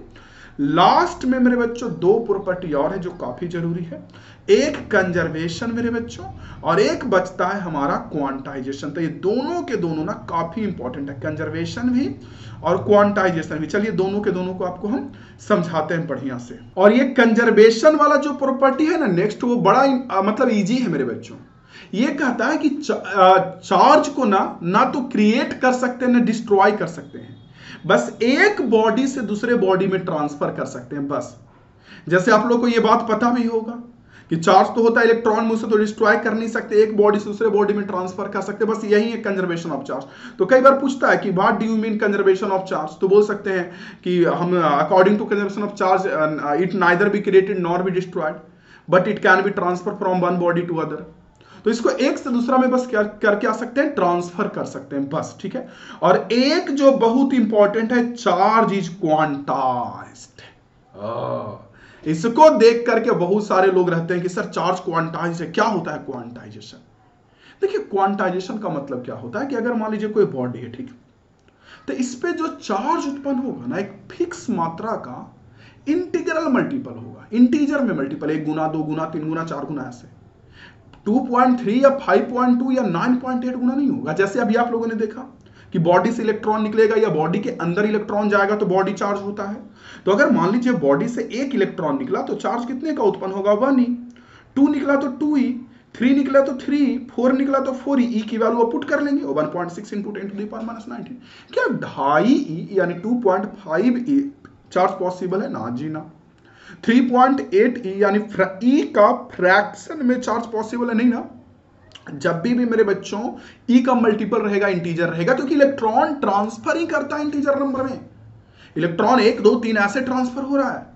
तो आप बोल सकते हैं कि according to conservation of charge, quantization क्या कहता है, देखिए, according to quantization of charge developed on any body is integral multiple of electronic charge. ये जो इलेक्ट्रॉनिक चार्ज ई है ना, इस ई का इंटीजर मल्टीपल होता है, 1 गुना 2 गुना 3 गुना 4 गुना, ऐसे चार्ज हमेशा ट्रांसफर करता है मेरे बच्चों। और इसी को बोलते हैं क्वांटाइजेशन ऑफ चार्ज, ठीक है। और फॉर्मूला आता है Q equal two plus minus any, ठीक है ना, plus minus any. An electron transfer करेगा, ये अंदर आएगा, तो जो मैं शुरू में भी डिस्कस किया। और एन ना इंटीजर में नहीं रहेगा, जब भी सॉरी फ्रैक्शन में नहीं रहेगा, जब भी रहेगा इंटीजर में रहेगा। 1 2 3 4 ऐसे देख लीजिए, समझ रहे हैं। अब इस पे क्वेश्चन कैसे पूछेगा, ये एक तो सिंपल पूछेगा कि क्वांटाइजेशन ऑफ चार्ज क्या है बता दीजिएगा। एक तो मैंने बोला कि एन दे के चार्ज की वैल्यू पूछेगा, जो पहले बताया था। एक मैंने बोला कि चार्ज एन दे के क्यू की वैल्यू पूछेगा, कभी कभी क्यू दे के एन पूछेगा। अगला जो क्वेश्चन का टाइप होता है, ये बोलेगा कि कौन सा चार्ज पॉसिबल है और कौन सा चार्ज पॉसिबल नहीं है। सुनिए बात, कौन सा चार्ज पॉसिबल है और कौन सा चार्ज पॉसिबल नहीं है। तो कैसे पता करेंगे कि कौन पॉसिबल है कौन पॉसिबल नहीं है। तो उसके लिए Q इक्वल टू एन मेरे बच्चों, तो एन का वैल्यू निकालेंगे Q बाई ई करके, ठीक है। और एन अगर इंटीजर में आया, जैसे एन की वैल्यू 1 आ गई, 2 आ गई, 3 आ गई, 4 आ गई, तो समझिए कि वो चार्ज पॉसिबल है। जैसे कुछ चार्ज का अमाउंट दे दिया आपको और बोल रहा है ये चार्ज पॉसिबल है कि नहीं, तो उसके लिए Q इक्वल टू एन वाले फॉर्मूला से एन निकाल लीजिए, इलेक्ट्रॉन का नंबर, कि कितने इलेक्ट्रॉन या प्रोटॉन से वो चार्ज बना होगा। अगर वो नंबर इंटीजर में 1 2 3 4 5 6 आ रहा है देन पॉसिबल। लेकिन अगर पॉइंट में आ गया 3.8, 13.5, 72.9, तो ये सब चार्ज पॉसिबल नहीं है, क्योंकि इलेक्ट्रॉन या प्रोटॉन फ्रैक्शन में थोड़े ना होता है, समझे। तो इस तरह का क्वेश्चन आपसे पूछता है। तो ये हो गई चार्ज की प्रॉपर्टी मेरे बच्चों। अब इसमें ना हम लोग को पढ़ना बहुत इंपॉर्टेंट, और वो है हमारा कूलॉम्स लॉ। आपको पता भी होगा कि कूलॉम्स लॉ कितना इंपॉर्टेंट है। देखिए कूलॉम्स लॉ कहता क्या है, पहले तो ये जानिए। जैसे आपको पता है कि दो चार्ज कहीं भी Q1 Q2 को अगर कुछ डिस्टेंस पे रख देते हैं, तो एक चार्ज दूसरे पे फोर्स लगाता है ना, अगर r डिस्टेंस पे रख दिए तो G फोर्स लगाता है। तो फोर्स अगर लगा रहा है तो कितना फोर्स लगाएगा, है कि नहीं। दो चार्ज एक दूसरे पे फोर्स लगा रहा है तो कितना फोर्स लगाएगा। तो ये जो कितना फोर्स लगाएगा, ये वाला जो बात है, इसी का मेरे बच्चों जवाब है कूलॉम्स लॉ। कितना फोर्स लगाएगा, ये वाला जो बात है, इसी का जवाब है कूलॉम्स लॉ। और आप भी सोच सकते हैं कि जितना अधिक चार्ज रहेगा, चार्ज की वैल्यू जितनी अधिक रहेगी, उसके बीच फोर्स उतना ही अधिक लगेगा क्या। तो इसलिए कूलॉम्स लॉ ये कहता है कि चार्ज के बीच जो फोर्स लगेगा, Q1 और Q2 दोनों का डायरेक्टली प्रोपोर्शनल होगा। सिर्फ मैग्नीट्यूड लेते हैं, चार्ज का मॉड लगा दे रहे हैं, मैग्नीट्यूड। साइंस से मतलब नहीं होता कि प्लस में कि माइनस में, क्योंकि प्लस माइनस का मतलब या तो अट्रैक्टिव या रिपल्सिव होगा। तो वो तो हम लोग देख लेते हैं, लास्ट में लिख देते हैं कि अट्रैक्टिव फोर्स होगा या रिपल्सिव होगा। तो दोनों के बीच जो फोर्स लगेगा ना, वो चार्ज का मैग्नीट्यूड का डायरेक्टली प्रोपोर्शनल होता है। Q1 जितना ज्यादा बड़ा रहेगा, फोर्स उतना ज्यादा लगेगा। Q2 जितना बड़ा रहेगा, फोर्स उतना ज्यादा लगेगा। और डिस्टेंस जो r है ना, उस r के स्क्वायर का इनवर्सली प्रोपोर्शनल होता है। मतलब कि अगर शुरू में फोर्स F लग रहा था, डिस्टेंस को डबल कर दिए तो फोर्स कमेगा, लेकिन आधा नहीं होगा दुगना डबल करने से, डिस्टेंस डबल करने से, बल्कि 4th टाइम कमेगा। F/4 हो जाएगा फोर्स, अगर शुरू में F लग रहा था तो। अगर डिस्टेंस ट्रिपल कर देंगे तो फोर्स हमारा F/9 होगा, वहीं r स्क्वायर का इनवर्सली प्रोपोर्शनल हो जाता है। और सारे बच्चों को पता है मेरे बच्चों कि दुनिया में कोई फॉर्मूला इस प्रोपोर्शनल सिंबल में तो यूज करेंगे नहीं, इसके लिए कांस्टेंट आएगा, और एक कांस्टेंट आएगा तो F इक्वल टू कितना होगा, K Q1 Q2 by r square. Any problem बंधु मेरे, एनी प्रॉब्लम बंधु मेरे, जल्दी बताइए। No sir. तो यहां से F की वैल्यू कितनी आ गई, K Q1 Q2 by r square. बात हमारे क्लियर, एकदम क्लियर, क्लियर मेरे बच्चों। यस, चलिए, तो मेरे बच्चों का बात क्लियर हो गया, ओके। तो यहां से मेरे बच्चों समझ में आ गया होगा। अब देखिए सुनिए, यहां से तो कूलॉम्स लॉ पता चल गया आपको। यहां भी देख सकते हैं कि according to Coulomb's law, force between 2 point charge is directly proportional to product of magnitude of charge. Charge जितना बड़ा रहेगा, देखिए Q1 Q2 का डायरेक्टली प्रोपोर्शनल है, यहां भी देखेंगे, या फिर मेरे स्टूडेंट्स अगर वहां नहीं देखेंगे तो आप यहां भी देख सकते हैं कि Q1 Q2 का डायरेक्टली प्रोपोर्शनल है, और inversely proportional square of distance का है, r स्क्वायर का। ठीक है, कोई दिक्कत नहीं, नो सर, नो टेंशन। और अगर प्रोपोर्शनल सिंबल को हटाएंगे तो यहां कांस्टेंट के एंट्री मारेगा। लेकिन एक बात मुझे बताइए कि चार्ज को जब अलग अलग मीडियम में रखेंगे, यानी इसी चार्ज को एयर में रखेंगे, इसी चार्ज को वाटर में रखेंगे, इसी चार्ज को किसी और मीडियम में रखेंगे, तो क्या फोर्स सेम आएगा? चार्ज सेम है, डिस्टेंस भी सेम है, तो भी नहीं। मीडियम चेंज होने से फोर्स अलग अलग हो जाएगा। चार्ज सेम रहेगा, डिस्टेंस सेम रहेगा, तो भी मीडियम चेंज है बच्चों, तो फोर्स अलग अलग हो जाता है। समझ रहे हैं क्यों? क्योंकि के अलग अलग होता है सबके लिए। तो एयर की बात करूं तो एयर के लिए जो के की वैल्यू होती है ना, ये 1/4 पाई एप्सिलॉन नॉट होती है मेरे बच्चों, जिसमें अगर एप्सिलॉन नॉट का वैल्यू पुट करूं तो इसका वैल्यू पुट करने के बाद 9 × 10⁹ पूरे की वैल्यू आ जाती है। और दूसरे मीडियम के लिए जो के होता है ये हो जाता है 1/4 pi epsilon naught into epsilon R. तो इतना का तो खैर वैल्यू पता है 1/4 पाई एप्सिलॉन नॉट का। तो ये जो आ जाएगा मेरे बच्चों वो आ जाएगा 9 × 10⁹ बाई रिलेटिव परमिटिविटी। आइडिया लग गया आप लोगों को? तो यहां से मेरे स्टूडेंट्स को मुझसे ज्यादा बेहतर तरीके से समझ में आ गया कि एयर के लिए जो के की वैल्यू होगी वो 9 × 10⁹ होगी, और किसी और मीडियम के लिए जो के की वैल्यू होगी वो 9 × 10⁹ डिवाइडेड बाई रिलेटिव परमिटिविटी होगा। आपको दिख गया अच्छे से? ओके, ठीक है। चलिए, तो देखिए अब वही मेरे बच्चों मान लीजिए एयर में लगने वाला फोर्स निकालेंगे चार्ज के बीच, तो क्या लगाएंगे फार्मूला K⁴ Q2/r²। के की value 1/4 pi epsilon not Q1 Q2/r², ये लिख सकते हैं या डायरेक्टली लिख सकते हैं 9 × 10⁹ Q1 Q2/r²। इसमें तो कोई दिक्कत नहीं होगा। लेकिन दूसरे मीडियम में हवा को छोड़ के अगर दूसरे मीडियम में फोर्स निकाले तो वहां के की वैल्यू 1/4 पाई एप्सिलॉन नॉट नहीं होगी, बल्कि वहां एप्सिलॉन आर भी आएगा, रिलेटिव परमिटिविटी भी आएगा। आपके दिमाग में सवाल आएगा कि सर ये एप्सिलॉन आर क्या है, तो मैं बताता हूं, लेकिन यहां पे वैल्यू आ जाएगा 1/4 pi epsilon naught into epsilon R Q1 Q2/r², ये हो जाएगा। देख लीजिए, और इसकी वैल्यू कितनी होती है, तो यहां देखेंगे तो कांस्टेंट की वैल्यू कितनी होगी, तो यहां पर मेरे बच्चों कांस्टेंट की वैल्यू हो जाएगी 9 × 10⁹ divided by relative permittivity Q1 Q2/r²। यही ना हो जाएगा? अच्छे से नहीं लिख पा रहा हूं मैं, तो ये हो जाएगा, ठीक है। लेकिन मुझे बताना क्या है आप लोगों को कि इन दोनों फॉर्मूला को ध्यान से देखिए एयर में लगने वाला फोर्स कितने का है, 9 × 10⁹ Q1 Q2/r², यस और नो। और मीडियम में लगने वाला फोर्स कितने का है, 9 × 10⁹ Q1 Q2/r²। नीचे में एक एक्स्ट्रा आ रहा है रिलेटिव परमिटिविटी, ठीक है। तो अगर रिलेटिव परमिटिविटी को हटा दे एप्सिलॉन आर को, तो बाकी बचा हुआ तो हमारा एफ एयर ही है ना। तो इसी एफ मीडियम को लिख सकते हैं मेरे बच्चों। यस मेरे स्टूडेंट्स, मैं ये कह रहा था कि एफ एयर कितने का आया, 9 × 10⁹ Q1 Q2/r², ठीक है। और एफ मीडियम कितने का आया, 9 × 10⁹, नीचे में एक्स्ट्रा में रिलेटिव परमिटिविटी Q1 Q2/r²। तो आप ध्यान से देखेंगे तो इसमें ये एफ एयर ही न है, नीचे में एक सिर्फ एक्स्ट्रा ये बच गया। तो एफ मीडियम यहां से आ गया F air by relative permittivity. देख लीजिए, तो यहां से एक फॉर्मूला आ जाता है कि एफ मीडियम में लगने वाला फोर्स अगर निकालना हो तो directly F air by relative permittivity से निकाल सकते हैं। या यहां से रिलेटिव परमिटिविटी देखेंगे मेरे बच्चों तो F medium by F air के बराबर होगा। दिख रहा है आपको? रिलेटिव परमिटिविटी देखेंगे तो F medium by F air के बराबर होगा। तो यहां से डिफिनेशन भी रिलेटिव परमिटिविटी का डिफाइन किया जाता है कि किसी भी मीडियम का, जैसे पानी हो, ऑयल हो, किसी का भी, वाटर ऑयल, किसी का भी रिलेटिव परमिटिविटी निकालना हो तो चार्ज के बीच एयर में लगने वाला फोर्स मीडियम, सॉरी गलत कर दिया, क्या एयर बाई मीडियम होगा, सॉरी। चार्ज के बीच एयर में लगने वाला फोर्स और मीडियम में लगने वाला फोर्स का रेशियो होगा। समझे? दो चार्ज के बीच एयर में जो फोर्स लगेगा वो मेरे बच्चों और मीडियम में लगेगा फोर्स, वो दोनों को डिवाइड कर दीजिए, वहां से वो निकल जाएगा रिलेटिव परमिटिविटी के बराबर, जो कि आप लोगों को यहां पे साफ साफ दिखाई दे रहा है। आइडिया लग रहा है? यस सर, चलिए आइडिया लग रहा है, बहुत अच्छी बात है मेरे बच्चों। तो इसको कूलॉम्स लॉ को जरा बढ़िया से देखिए क्या कह रहा है, देखेंगे तो वही तो मैंने कूलॉम्स लॉ बता ही दिया।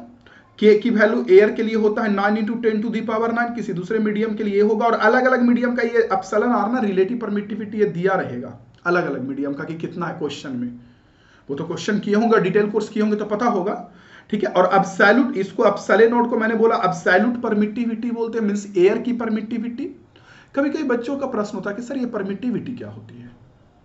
तो परमिटिविटी ने चार्ज के बीच कनेक्शन को बताता है अलग अलग मीडियम में, क्योंकि अलग अलग मीडियम में देखिए चार्ज के बीच फोर्स अलग अलग लगता है क्योंकि कनेक्शन अलग अलग होता है, तो वो कनेक्शन को बताता है। तो एयर का जो परमिटिविटी होता है या एब्सोल्यूट परमिटिविटी, उसकी वैल्यू होती है 8.85 × 10⁻⁻12, ठीक है।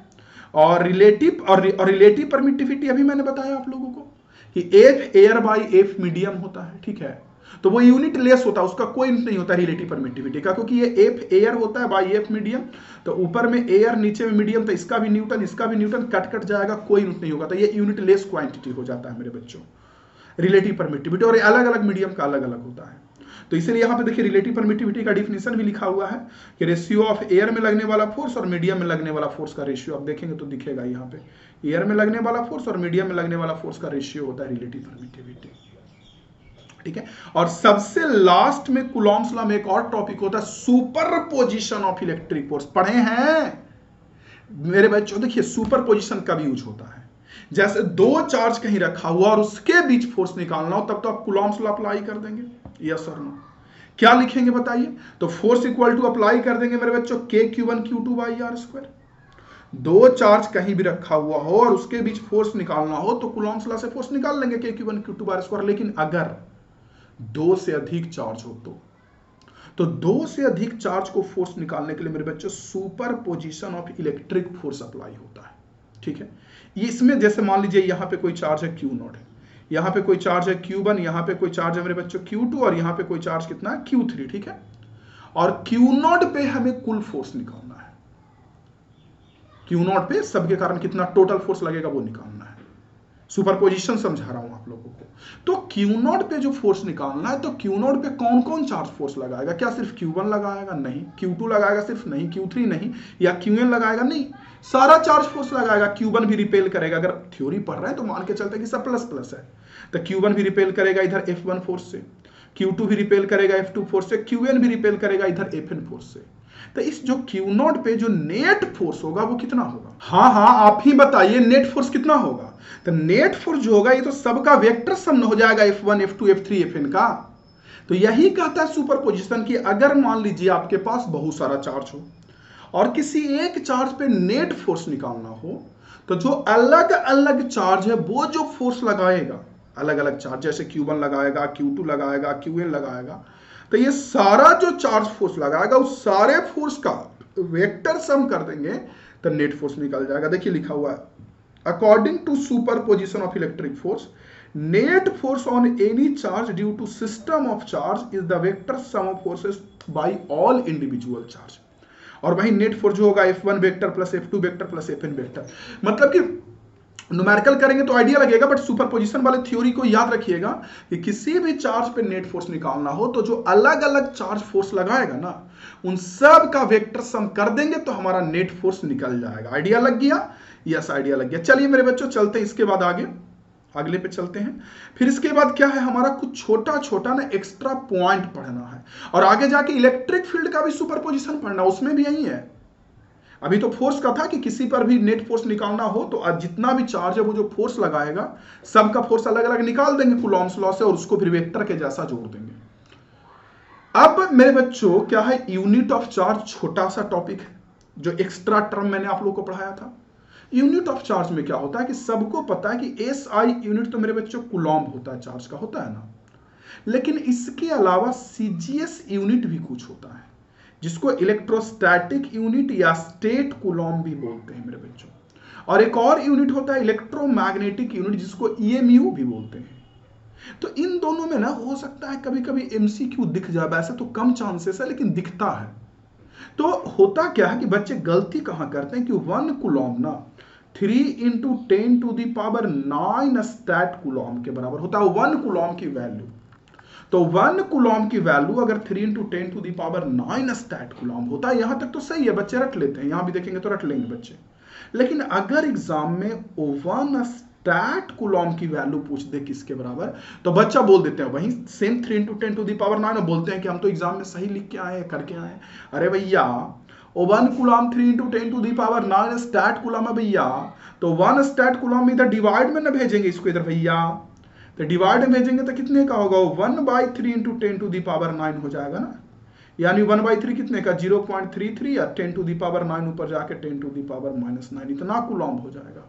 तो यही गलती करते हैं बच्चे, ये ध्यान से देख लीजिएगा। या 1 कूलॉम्ब मेरे बच्चों 0.1 EMU के बराबर होता है। देखिए यहाँ पे 1 कूलॉम्ब 0.1 EMU के बराबर।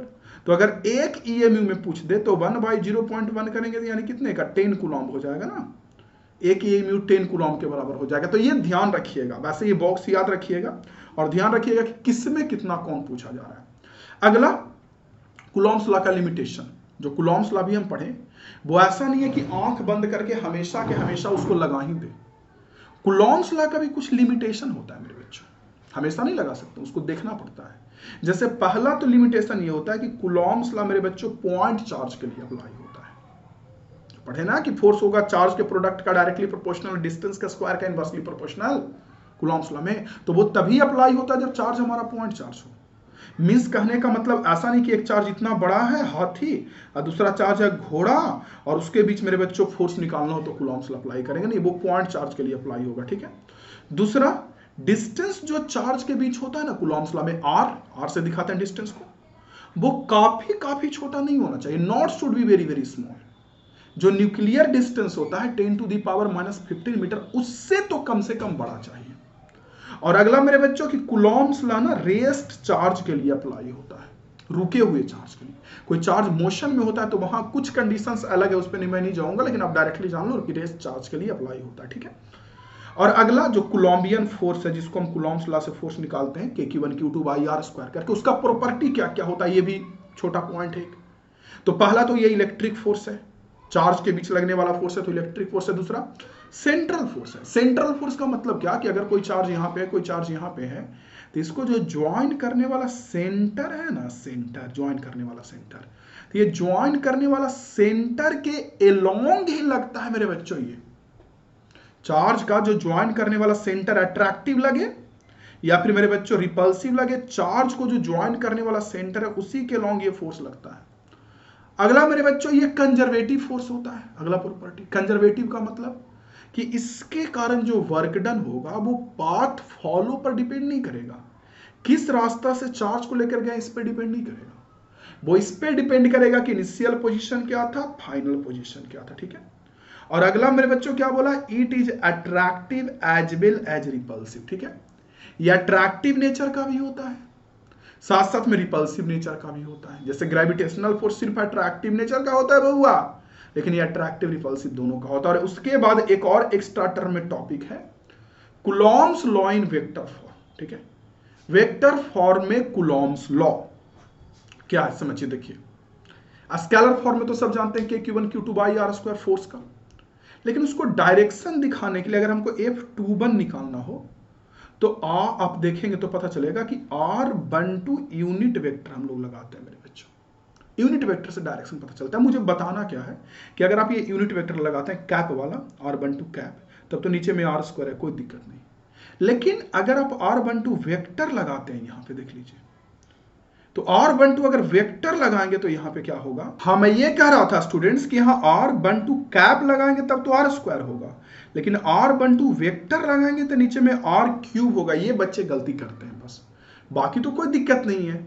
अगर आप F21 लगाते हैं तो यहाँ R12 वेक्टर दिखाना पड़ेगा, लेकिन अगर आप यूनिट वेक्टर लगाते हैं कैप में तब तो नीचे R² ही रहेगा। लेकिन अगर यहाँ वेक्टर लगाते हैं R12 वेक्टर तो नीचे में R³ करना होगा, ये देख लीजिए, ठीक है मेरे बच्चों। तो ये हो गया Coulomb's law in vector form. और अब हम लोग चलते हैं इलेक्ट्रिक फील्ड में। इलेक्ट्रिक फील्ड भी तो हम लोग को पढ़ना है ना कि इलेक्ट्रिक फील्ड क्या होता है। देखिए इलेक्ट्रिक फील्ड क्या होता है पहले बढ़िया से समझ लीजिए, समझा देता हूं आपको खूब बढ़िया से, देखिए फिर उसके बाद आगे उसको पढ़ाता हूं। जो लिखा हुआ है ना वो बताऊंगा कि कहां क्या है, पहले समझिए। देखिए इलेक्ट्रिक फील्ड क्या होता है, जैसे मान लीजिए मेरे बच्चों क्या होता है कि दो चार्ज को आप रखे, एक यहां और एक यहां, ठीक है। अब दोनों चार्ज तो एक दूसरे के संपर्क में नहीं है, फिर भी एक दूसरे पर फोर्स लगा रहा है, यस और नो। दोनों चार्ज एक दूसरे के संपर्क में नहीं है, टच नहीं है, फिर भी फोर्स लगा रहा है ना। क्यों लगा रहा है फोर्स, ये बताइए।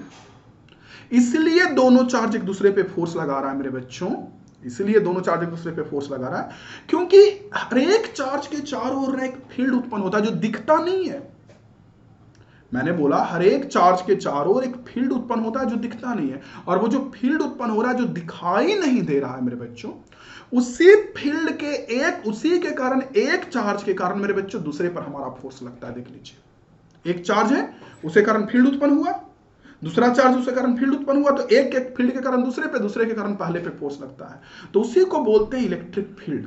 और उस इलेक्ट्रिक फील्ड में अगर कोई दूसरा चार्ज रख दिया जाए तो उस पर फोर्स लगता है, समझे। जैसे देखेंगे तो यहां लिखा हुआ है it is the space around a charge body in which if other charge is placed then that experience force. यानी कि उसमें अगर कोई दूसरा चार्ज रख दिया जाए तो उस दूसरे चार्ज पे क्या लगता है, फोर्स लगता है।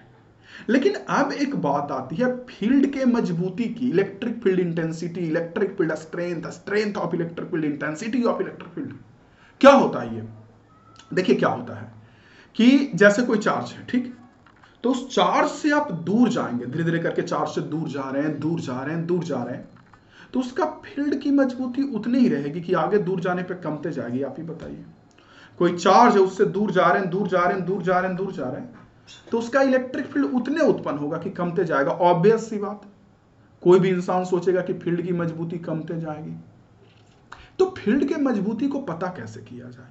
तो इसके लिए क्या उपाय किया गया कि कहीं भी अगर इलेक्ट्रिक फील्ड है और किसी भी पॉइंट पे, जैसे इस पॉइंट पे अगर इलेक्ट्रिक फील्ड की स्ट्रेंथ पता करनी है, तो यहां पे +1 कूलम का चार्ज रखा जाता है या रखे जाता तो ठीक है, तो उस 1 कूलम पे जो फोर्स लगता है ना, उसी को बोलते हैं इंटेंसिटी ऑफ इलेक्ट्रिक फील्ड। कहीं भी अगर इलेक्ट्रिक फील्ड की स्ट्रेंथ निकालनी है, इंटेंसिटी निकालनी है मेरे बच्चों, तो वहां +1 कूलम का चार्ज रखेंगे और उस +1 कूलम पे जो फोर्स लगेगा उसको बोलते हैं इलेक्ट्रिक फील्ड की इंटेंसिटी या स्ट्रेंथ ऑफ इलेक्ट्रिक फील्ड, जो मुझसे ज्यादा बेहतर से आप लोगों को पता होगा। ठीक है, कहीं भी, जैसे कहीं भी कोई आदमी बोलता है कि इलेक्ट्रिक फील्ड इंटेंसिटी 20 न्यूटन पर कूलम है, इसका मतलब क्या हुआ? इसका मतलब हुआ कि वहां +1 कूलम का चार्ज रखेंगे तो उस पर जो फोर्स लगेगा वो 20 न्यूटन का लगेगा। कहीं भी अगर इलेक्ट्रिक फील्ड ई दिया हुआ है, यानी कि 1 कूलम पे लगने वाला फोर्स दिया हुआ, कहीं भी मेरे बच्चों इलेक्ट्रिक फील्ड इंटेंसिटी को मेजर ही किया जाता है कि कहीं भी अगर +1 कूलम का चार्ज रखा जाता तो उस पर जो फोर्स लगता है या रखने पे जो लग रहा है उसको बोलते हैं इलेक्ट्रिक फील्ड इंटेंसिटी। तो अगर इस इलेक्ट्रिक फील्ड इंटेंसिटी ई है, यानी कि 1 कूलम पे लगने वाला फोर्स है, तो इसमें अगर क्यू चार्ज रखेंगे तो क्यू पे कितना फोर्स लगेगा? सोचिए, 1 कूलम पे ई, तो क्यू कूलम पे क्यू ई नहीं लगेगा। देखिए वही फॉर्मूला यहां पे है, F = Q × E, कि अगर इलेक्ट्रिक फील्ड ई है और वहां पे कोई चार्ज Q रख दिया गया तो उस पर फोर्स लगेगा Q × E। तो F = Q × E निकला मेरे बच्चों, तो E की वैल्यू कितने की होगी? F/Q। यस और नो? F = Q × E है तो E की वैल्यू कितनी हो जाएगी? F/Q। तो यहां से अगर SI यूनिट इलेक्ट्रिक फील्ड का निकालेंगे तो या तो न्यूटन पर कूलम होगा मेरे बच्चों या वोल्ट पर मीटर होगा। देख लीजिए, दिख रहा है? इलेक्ट्रिक फील्ड का एस यूनिट अगर निकालेंगे तो ऊपर में हो गया फोर्स का न्यूटन, नीचे में चार्ज का कूलम, तो न्यूटन पर कूलम या वोल्ट पर मीटर। तो इस फॉर्मूला को बहुत फेमस फॉर्मूला है कि अगर इलेक्ट्रिक फील्ड ई में कोई चार्ज क्यू को रखते हैं तो उस पर फोर्स लगेगा Q × E। फॉर्मूला कैसे आ गया? तो इलेक्ट्रिक फील्ड इंटेंसिटी 1 कूलम पे लगने वाला फोर्स होता है, तो अगर इलेक्ट्रिक फील्ड ई है वहां क्यू रखेंगे तो 1 पे ई, तो क्यू पे Q × E फोर्स लगेगा, तो E की वैल्यू F/Q यहां से होगा। और एक इसमें एक और इंपॉर्टेंट कॉन्सेप्ट होता है कि अगर कोई पॉइंट चार्ज है, जैसे यहां तो इलेक्ट्रिक फील्ड ई में कोई चार्ज क्यू रखें तो फोर्स Q × E। और अगला कॉन्सेप्ट ये है कि अगर कहीं भी पॉइंट चार्ज Q है, उसके कारण R डिस्टेंस पे उसके खुद का इलेक्ट्रिक फील्ड निकालना हो, जैसे चार्ज है उसके खुद का इलेक्ट्रिक फील्ड उत्पन्न होगा, तो खुद का इलेक्ट्रिक फील्ड निकालना हो तो कितने का होगा? KQ/R²। याद रखिएगा, कोई भी पॉइंट चार्ज के कारण R डिस्टेंस पे जो इलेक्ट्रिक फील्ड होता है वो KQ/R²। K की वैल्यू आप लोगों को पता है 1/4πε0, Q चार्ज है, R² डिस्टेंस होता है। ये जितना भी फॉर्मूला बता रहा हूं इससे रिलेटेड न्यूमेरिकल का भी जो फॉर्मूला शीट वाला क्लास करवाऊंगा उसमें न्यूमेरिकल भी इससे रिलेटेड दूंगा मेरे बच्चों, तो आपके लिए वो ज्यादा सही होगा। ठीक है, तो इलेक्ट्रिक फील्ड हो जाएगा KQ/R²। मेरे स्टूडेंट्स को मुझसे ज्यादा बेहतर से समझ में आ गया, तो देख लीजिए यहां से कि स्ट्रेंथ या intensity of electric field is defined as the force on unit positive charge. कहीं भी स्ट्रेंथ या इंटेंसिटी निकालना हो तो यूनिट पॉजिटिव चार्ज +1 कूलम पे फोर्स लगेगा, उसको बोलते हैं। ठीक है, और इस यूनिट पॉजिटिव चार्ज को बोलते हैं टेस्ट चार्ज, इसी को। अब नोट की बात करूं मेरे बच्चों, तो नोट में देखिए सबसे पहला डायरेक्शन ऑफ इलेक्ट्रिक, हाँ, और इलेक्ट्रिक फील्ड का डायरेक्शन क्या होगा? तो देखिए अगर आपके पास कहीं भी मान लीजिए प्लस चार्ज है मेरे बच्चों, जैसे एग्जांपल के लिए देखिए आपके पास प्लस चार्ज है, ठीक, तो इस प्लस से जो इलेक्ट्रिक फील्ड होगा वो हमेशा अवे होता है प्लस चार्ज से। प्लस का जो इलेक्ट्रिक फील्ड उत्पन्न हुआ किसी भी पॉइंट पे तो प्लस से दूर होगा, और वही माइनस का जो इलेक्ट्रिक फील्ड होगा वो माइनस के टूवर्ड्स होगा, माइनस की ओर होगा मेरे बच्चों, माइनस से दूर नहीं होगा, ऑलवेज माइनस के टूवर्ड्स होगा। ये देखिए, देख रहे हैं? तो देखेंगे वही लिखा हुआ direction of electric field due to positive charge away और due to negative charge towards. ठीक है, और अगला नोट में क्या है कि अगर जैसे कहीं भी इलेक्ट्रिक फील्ड ई है और इसमें आपने कोई चार्ज को रखा, तो चार्ज को रखा तो कितने का फोर्स लगेगा? Q × E। लेकिन अगर आप पॉजिटिव चार्ज को रखते हैं ना इलेक्ट्रिक फील्ड में, तो इस पे जो फोर्स लगेगा वो इलेक्ट्रिक फील्ड के डायरेक्शन में, और अगर निगेटिव चार्ज को रखते हैं तो इस पे जो फोर्स लगेगा वो इलेक्ट्रिक फील्ड जिधर है इधर की ओर, तो इसके अपोजिट में फोर्स तो लगेगा Q × E का ही, लेकिन प्लस पे जो फोर्स लगता है वो अलोंग इलेक्ट्रिक फील्ड, और माइनस पे जो फोर्स लगता है मेरे बच्चों अपोजिट टू इलेक्ट्रिक फील्ड, जिधर इलेक्ट्रिक फील्ड है उसके जस्ट उल्टा में। तो मेरे स्टूडेंट्स को समझ में आ गई होगी बातें काफी बढ़िया से। क्लियर मेरे स्टूडेंट्स? आइडिया लगा मेरे स्टूडेंट्स को मैंने क्या बोला? यस मेरे बच्चों को समझ में आ गया, अच्छे से आइडिया लग गया। चलिए ठीक है ठीक है ठीक है ठीक है ठीक है ठीक है, okay okay okay okay okay okay. तो ये टॉपिक क्लियर। अब इसके बाद हम लोग को देखना होता है इलेक्ट्रिक लाइन ऑफ फोर्स, जो भी इंपॉर्टेंट है, काफी इंपॉर्टेंट है उससे। अच्छा, super position of electric field, उसके बाद electric line of force. Super position of electric field क्या होता है, देखिए समझिए super position of electric field क्या होता है। अब हमारा टॉपिक है मेरे students super position of electric field. ये भी एग्जाम में डायरेक्टली आता है कि सुपर पोजिशन क्या, और इससे रिलेटेड क्वेश्चंस भी आपको काफी सारे नजर आते हैं। क्या होता है ये सुपर पोजिशन, समझिए। जैसे देखिए, मान लीजिए अभी आपने पढ़ा कि अगर कोई भी क्यू चार्ज है, ठीक है, और इससे आर डिस्टेंस पे इलेक्ट्रिक फील्ड निकालनी हो तो इसकी वैल्यू कितनी होगी। ऑब्वियस सी बात मेरे बच्चों, क्यू चार्ज के कारण आर डिस्टेंस पे इलेक्ट्रिक फील्ड की वैल्यू हमारा के क्यू बाई आर स्क्वायर होता है। कोई दिक्कत नहीं, कोई दिक्कत नहीं, कोई प्रॉब्लम नहीं, कोई प्रॉब्लम नहीं। लेकिन अगर हमारे पास एक चार्ज के कारण इलेक्ट्रिक फील्ड ना निकालना हो, जैसे मान लीजिए ये कोई पॉइंट पी है हमारा, और यहां पे कोई चार्ज Q1 है, यहां कोई चार्ज Q2 और यहां कोई Q3, और हमें इस P पॉइंट पे टोटल नेट इलेक्ट्रिक फील्ड निकालना हो, तो क्या P पॉइंट पर जो इलेक्ट्रिक फील्ड आएगा सिर्फ Q1 के कारण आएगा, Q2 या Q3 या सारे के कारण? ऑब्वियस सी बात मेरे बच्चों, उस पॉइंट पर जो टोटल इलेक्ट्रिक फील्ड आएगा वो Q1 Q2 Q3 सब के कारण, ठीक है। तो Q1 के कारण जो इलेक्ट्रिक फील्ड आएगा वो अभी हम लोग थ्योरी पढ़ रहे हैं तो मानते हैं कि सब हमारा प्लस है। तो Q1 के कारण इलेक्ट्रिक फील्ड E1 आया, Q2 के कारण E2 आया, और वैसे ही Qn जो चार्ज है उसके कारण En आया। तो सुपर पोजिशन ये कहता है कि इस पॉइंट पर जो नेट इलेक्ट्रिक फील्ड होगा ना P पॉइंट पे, वो Q1 के कारण जो इलेक्ट्रिक फील्ड आया, या जो Q2 या जो Qn के कारण, सब का मेरे बच्चों वेक्टर सम होगा। ये देख लीजिए, ये होगा। यानी according to superposition of electric field, net electric field at a point due to system of charges, किसी पॉइंट पर मेरे बच्चों चार्ज के सिस्टम के कारण जो नेट इलेक्ट्रिक फील्ड होगा, तो वो जो चार्ज Q1 Q2 Qn है, वो सब के कारण जो इलेक्ट्रिक फील्ड आया उसका वेक्टर सम के बराबर होगा। ये देखिए, यानी E1 E2 और En सब के नेट इलेक्ट्रिक फील्ड जो होगा मेरे बच्चों, वो E1 E2 En सब के वेक्टर सम के बराबर होगा। मतलब अगर आपसे पूछ दे कि super position of electric field क्या है, तो सीधे लैंग्वेज में ये बोले कि किसी भी पॉइंट पर जो नेट इलेक्ट्रिक फील्ड आएगा सिस्टम ऑफ चार्जेस के कारण, वो जो अलग अलग चार्ज के कारण इलेक्ट्रिक फील्ड आ रहा है ना, सारे के इलेक्ट्रिक फील्ड का वेक्टर सम होगा नेट इलेक्ट्रिक फील्ड। अब Q1 के कारण निकाल लीजिए के Q1 by R1 square, Q2 के कारण निकाल लीजिए के Q2 बाई R, के Q बाई R स्क्वायर होता है ना, तो के Q1 बाई R1 स्क्वायर या के Q2 बाई R2 स्क्वायर, और फिर सबका वेक्टर के जैसा जोड़ दीजिए। यही होता है super position of electric field. अब चलते हैं मेरे students electric line of force पे। इलेक्ट्रिक लाइन ऑफ फोर्स हमारा क्या होता है, जो बहुत इंपॉर्टेंट है, ठीक है। उसकी प्रॉपर्टी तो और ज्यादा इंपॉर्टेंट। देखिए क्या होता है इलेक्ट्रिक लाइन ऑफ फोर्स।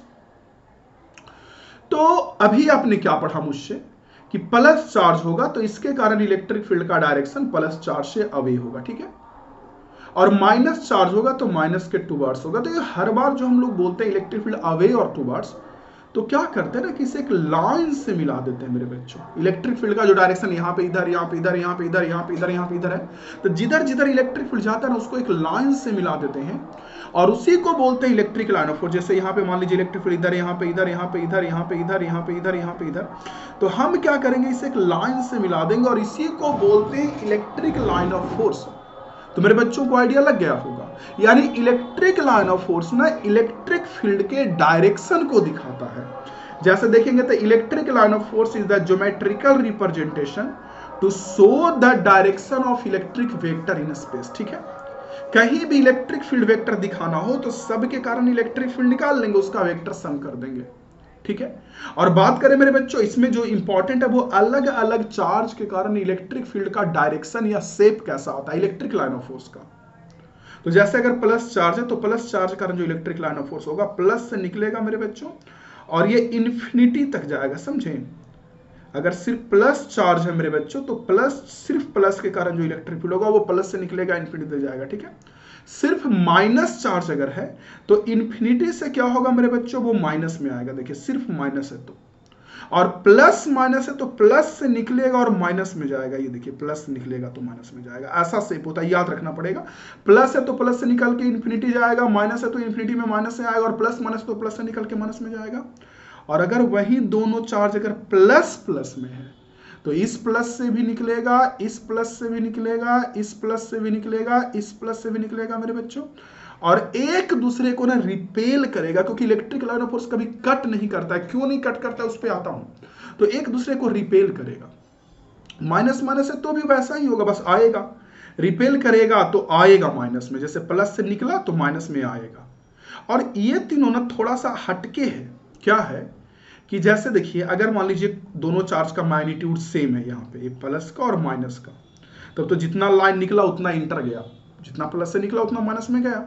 लेकिन अगर डिफरेंट मैग्नीट्यूड होगा तो, जैसे मेरे बच्चों एक प्लस है, इसका मैग्नीट्यूड अलग है और माइनस का मैग्नीट्यूड अलग है, तो अगर मेरे बच्चों अलग अलग मैग्नीट्यूड होगा तो इस समय क्या होगा कि जिसका ज्यादा मैग्नीट्यूड है ना, चाहे प्लस हो या माइनस हो, तो उससे ज्यादा लाइन निकलेगा या ज्यादा घुसेगा उसमें। प्लस है तो ज्यादा निकलेगा, माइनस है तो ज्यादा घुसेगा, मैग्नीट्यूड ज्यादा रहने पर। जैसे देखिए इस फिगर में ये चार्ज का मैग्नीट्यूड ज्यादा है और इस चार्ज एक क्यू है, तो क्यू में देखिए कम लाइन आ रहा है और 2Q से ज्यादा निकल रहा है। वहीं अगर माइनस वाला का मैग्नीट्यूड ज्यादा होता तो माइनस में ज्यादा लाइन आता और प्लस से कम निकलता। और ये दोनों एक चीज को बताता है कि अगर मान लीजिए दोनों का मैग्नीट्यूड सेम है, जैसे प्लस प्लस का देखिए दोनों मैग्नीट्यूड सेम है, तो दो लाइन का तो सेम ऐसा मिलेगा, रिपेल करेगा एक दूसरे से, लेकिन बिल्कुल बीचों बीच से रिपेल करेगा। जैसे देखिए यहाँ पे दिखाया गया है, ठीक है, न्यूट्रल पॉइंट बिल्कुल बीचों बीच में है। लेकिन अगर एक लाइन का मैग्नीट्यूड ज्यादा हो, एक का कम हो, तो ये जो ज्यादा वाला है ना चार्ज, जैसे मान लीजिए Q1 मान लीजिए ज्यादा और Q2 मान लीजिए कम है, तो ज्यादा वाला है ये कम वाले को ना ऐसे दबा देगा। ये देखिए अधिक वाला है जो मेरे बच्चों, वो कम वाले को क्या करेगा, ऐसे करके दबा देगा। आइडिया लगा मेरे बच्चों मैंने क्या बोला, ये देखिए आइडिया लगा मैंने क्या बोला। यस, तो मेरे स्टूडेंट्स को आपको समझ में आ गया होगा बढ़िया से, इस तरह से। ओके, क्लियर ना। चलिए मेरे स्टूडेंट्स, तो इस तरह से इलेक्ट्रिक लाइन ऑफ फोर्स, अगर ये ज्यादा होता तो ये इसको इधर दबा दिए होता, तो ये ऐसा शेप मिलेगा। अब हमें इसकी प्रॉपर्टी देखनी है, इलेक्ट्रिक लाइन ऑफ फोर्स की प्रॉपर्टी, जो थोड़ा सा इंपॉर्टेंट है और एग्जाम में इससे काफी क्वेश्चंस भी आते हैं। अगर आप देखेंगे तो प्रीवियस ईयर क्वेश्चन, 2-3 प्रॉपर्टी तो काफी इंपॉर्टेंट है, स्टार मार्क करवा दूंगा इसमें। इलेक्ट्रिक लाइन ऑफ फोर्स की प्रॉपर्टी की अगर बात करूं मेरे बच्चों, तो सबसे पहला प्रॉपर्टी क्या है कि अगर इलेक्ट्रिक लाइन ऑफ फोर्स ऐसे है, तो इस पे जो किसी, जैसे इस पॉइंट हो गया या ये पॉइंट हो गया या ये पॉइंट हो गया, तो इस पॉइंट पे जो इलेक्ट्रिक फील्ड होगा इधर टेंजेंशियल होगा, इस पॉइंट पे इधर टेंजेंशियल होगा, इस पॉइंट पे इधर टेंजेंशियल होगा, इस पॉइंट पे इलेक्ट्रिक फील्ड इधर टेंजेंशियल होगा, इस पॉइंट पे इधर टेंजेंशियल होगा और इस पॉइंट पे इधर टेंजेंशियल होगा। मेरे बच्चों को समझ में आ रही होगी मैं क्या कर रहा हूं। तो सबसे पहला, the tangent to a electric line of force at any point gives the direction of electric field. यानी कहीं भी इलेक्ट्रिक फील्ड का डायरेक्शन निकालना हो तो इलेक्ट्रिक लाइन ऑफ फोर्स पे टेंजेंट ड्रॉ करिए, वो टेंजेंट ही इलेक्ट्रिक फील्ड का डायरेक्शन बताएगा। अगला प्रॉपर्टी क्या है कि इलेक्ट्रिक लाइन ऑफ फोर्स हमेशा पॉजिटिव से स्टार्ट होता है और निगेटिव पे खत्म होता है, बीच में रुकता नहीं है, नहीं बीच से शुरू होता है। जैसा मैंने ऊपर फिगर में दिखा ना, प्लस से स्टार्ट हुआ माइनस पे जाके खत्म हुआ, और बीच में अगर आपको दिखेगा ऐसे करके, कुछ बच्चे बोल सकते हैं कि सर हमें तो दिख रहा है कि बीच से स्टार्ट हुआ या बीच से रुका। ये देखिए, जैसे हो सकता है कुछ स्टूडेंट बोलें कि देखिए सर यहाँ पे, देखिए सर यहाँ पे बीच से शुरू हुआ है, यहाँ से बीच से शुरू नहीं हुआ, एक्चुअली इधर से घूम के जा रहा है, तो सारा हम लोग नहीं दिखा सकते फिगर, इसीलिए वैसे दिखाएं, ठीक है। इधर से घूम के ऐसे जा रहा है मेरे बच्चे, ऐसे घूम के जा रहा है, वो बीच से शुरू नहीं हुआ है, ठीक है। चलिए अगला प्रॉपर्टी पे अगर चलूं मेरे बच्चों, इसके बाद तो अगला प्रॉपर्टी बहुत इंपॉर्टेंट है कि दो इलेक्ट्रिक लाइन ऑफ फोर्स होता है ना, two electric line of force, ये नेवर इंटरसेक्ट। कभी दो इलेक्ट्रिक लाइन ऑफ फोर्स एक दूसरे को कट नहीं करता है मेरे बच्चों, ठीक है। इफ इट हैपन, अगर ऐसा होता है मेरे बच्चों, तो कटिंग पॉइंट पे देखिए क्यों नहीं कट करता। जैसे मान लीजिए कि ये इलेक्ट्रिक लाइन ऑफ फोर्स और ये electric line of force cut कर दिया, ठीक, तो जहां कट किया ना वहां दो दो टेंजेंट खींचा जा सकता है। ये वाला जो लाइन है उसके अकॉर्डिंग टेंजेंट इधर होगा, और ये वाला जो लाइन है मेरे बच्चों उसके अकॉर्डिंग टेंजेंट इधर होगा। तो जब कटिंग पॉइंट पे दो दो टेंजेंट खींचा जा सकता है, तो वहां इलेक्ट्रिक फील्ड का भी मेरे बच्चों दो दो डायरेक्शन हो जाएगा। तो यही है कि दो इलेक्ट्रिक लाइन ऑफ फोर्स कभी भी एक दूसरे को इंटरसेक्ट नहीं करता, कभी भी एक दूसरे को कट नहीं करता है, क्योंकि कटिंग पॉइंट पे एक नहीं बल्कि दो दो इलेक्ट्रिक फील्ड का डायरेक्शन पॉसिबल होगा, और किसी भी एक पॉइंट पे नेट इलेक्ट्रिक फील्ड कहीं एक ही ओर न होगा, दो दो और कैसे हो जाएगा, ठीक है। वही कहा कि which is practically not possible, cutting point पे दो दो इलेक्ट्रिक फील्ड होगा जो कि पॉसिबल, इसलिए कभी कट नहीं करता, ठीक है। तो ये वाला पॉइंट ना इंपॉर्टेंट है, याद रखिएगा। अगला कि फील्ड लाइन जो होता है ना, कभी भी क्लोज लूप नहीं बनाएगा। ऐसा नहीं कि इलेक्ट्रिक फील्ड लाइन ऐसे गया गया गया घूम के आके बंद हो गया, क्लोज हो गया, बंद हो गया, ऐसा कभी भी नहीं बनाता है। ये प्लस से स्टार्ट होगा, माइनस पे खत्म होगा। हाँ, मैग्नेटिक लाइन ऑफ फोर्स बिल्कुल क्लोज लूप बनाता है हमेशा, इलेक्ट्रिक लाइन ऑफ फोर्स कभी भी क्लोज लूप नहीं बनाता है, ठीक है। और मेरे बच्चों ना ही सेम चार्ज से शुरू होकर उसी पे खत्म होता है। ऐसा नहीं कि ये चार्ज प्लस है तो इससे शुरू हुआ और फिर इसी पे आके खत्म हो गया, ऐसा नहीं, ठीक है। अगला मेरे बच्चों कि कभी अचानक से नहीं मुड़ता। ऐसा नहीं कि ऐसे जा रहा था और अचानक से मुड़ गया ऐसे, बल्कि मुड़ना भी रहेगा तो ऐसे स्मूथली मुड़ेगा, चिकनाहट के साथ। ऐसे यहाँ कोना बना के नहीं मुड़ता इलेक्ट्रिक लाइन ऑफ फोर्स, क्योंकि कोना बना के मुड़ेगा तो फिर से वहां या तो बोलिए कि डायरेक्शन पॉसिबल नहीं है वहां, या दो डायरेक्शन पॉसिबल हो जाएगा, तो वो वाली बात होगी। अगला मेरे बच्चों कि हाँ, अगला प्रॉपर्टी ये इंपॉर्टेंट है कि कोई भी कंडक्टर है ना तो उसके सरफेस पर इलेक्ट्रिक फील्ड हमेशा परपेंडिकुलर होता है, समझे। जैसे मान लीजिए आपका कोई प्लस कंडक्टर, एक सेकंड देखिए, ये वाला इंपॉर्टेंट है, ये वाला, ठीक है। हाँ, ये वाला इंपॉर्टेंट है कि अगर हमारे पास मेरे बच्चों कोई भी कंडक्टर है, ठीक है, ये प्लस कंडक्टर है, ओके, तो या फिर माइनस कंडक्टर है, तो चाहे कंडक्टर प्लस हो या चाहे कंडक्टर मेरे बच्चों माइनस हो, ठीक है, चाहे कंडक्टर प्लस हो या माइनस हो, तो प्लस कंडक्टर मेरे बच्चों तो उससे भी, उस पर भी इलेक्ट्रिक लाइन ऑफ फोर्स ऐसे परपेंडिकुलर होता है, ये देखिए, उस पर भी इलेक्ट्रिक लाइन ऑफ फोर्स ऐसे परपेंडिकुलर होता है, प्लस कंडक्टर है तो। और माइनस है मेरे बच्चों तो उस पर भी परपेंडिकुलर होता है, समझे। बस इतना अंतर होगा कि प्लस रहेगा तो उससे इलेक्ट्रिक लाइन ऑफ फोर्स मेरे बच्चों निकलेगा और माइनस पे आएगा, इस सरफेस पे परपेंडिकुलर होगा, टेंजेंशियल नहीं होगा सरफेस पे। ऑलवेज मेरे बच्चों electric line of force perpendicular होगा। आइडिया लग गया, चलिए समझ में आ गया। अगला प्रॉपर्टी क्या है कि इलेक्ट्रिक लाइन ऑफ फोर्स ना कंडक्टर के अंदर नहीं होता है। जैसे कंडक्टर है तो कंडक्टर के अंदर इलेक्ट्रिक फील्ड ही जीरो होता है, तो इलेक्ट्रिक फील्ड ही जब नहीं है तो इलेक्ट्रिक लाइन ऑफ फोर्स क्या, तो electric line of force conductor के अंदर अब्सेंट होता है, नहीं होता है। तो ये भी इंपॉर्टेंट है।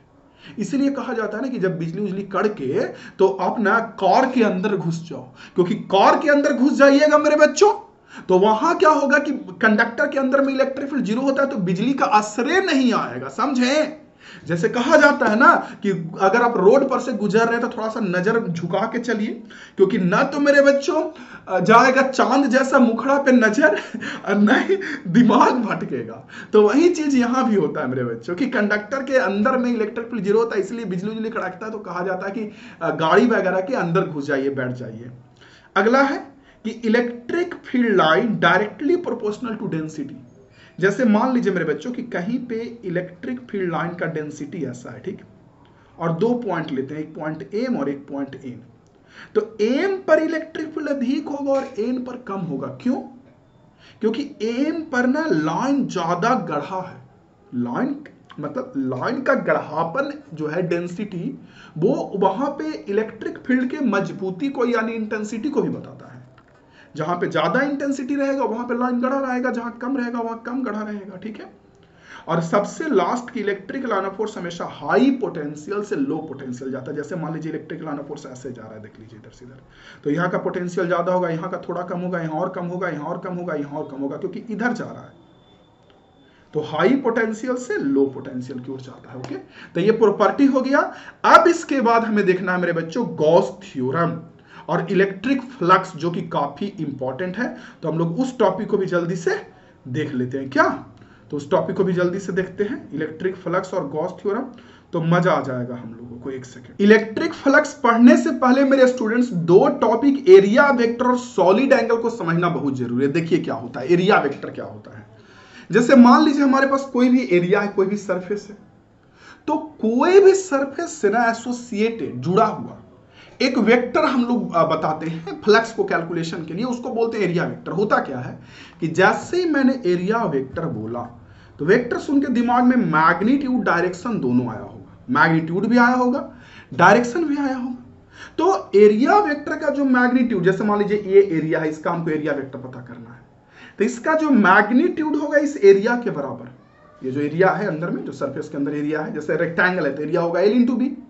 और डायरेक्शन जो एरिया वेक्टर का होगा इस सरफेस पे ऐसे परपेंडिकुलर मेरे बच्चों, ऐसे परपेंडिकुलर। जैसे एग्जांपल के लिए मान लीजिए आपके पास कोई सरफेस है, ठीक, तो ये तो समझ गया कि इस एरिया वेक्टर का जो एरिया होगा मेरे बच्चों इस मैग्नीट्यूड के बराबर होगा।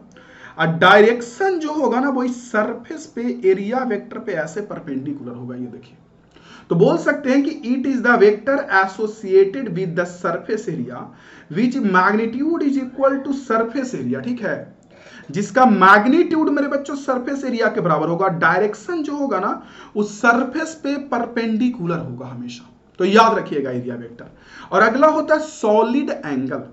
देखिए सॉलिड एंगल क्या होता है? प्लेन एंगल तो हम लोग बचपन से सुने हैं कि कोई भी अगर कर्व लाइन है या किसी भी सर्कल का अगर टुकड़ा है तो ये सेंटर पर जो मेरे बच्चों एंगल बनाता है इसको बोलते हैं सॉलिड एंगल, थीटा से दिखाते हैं।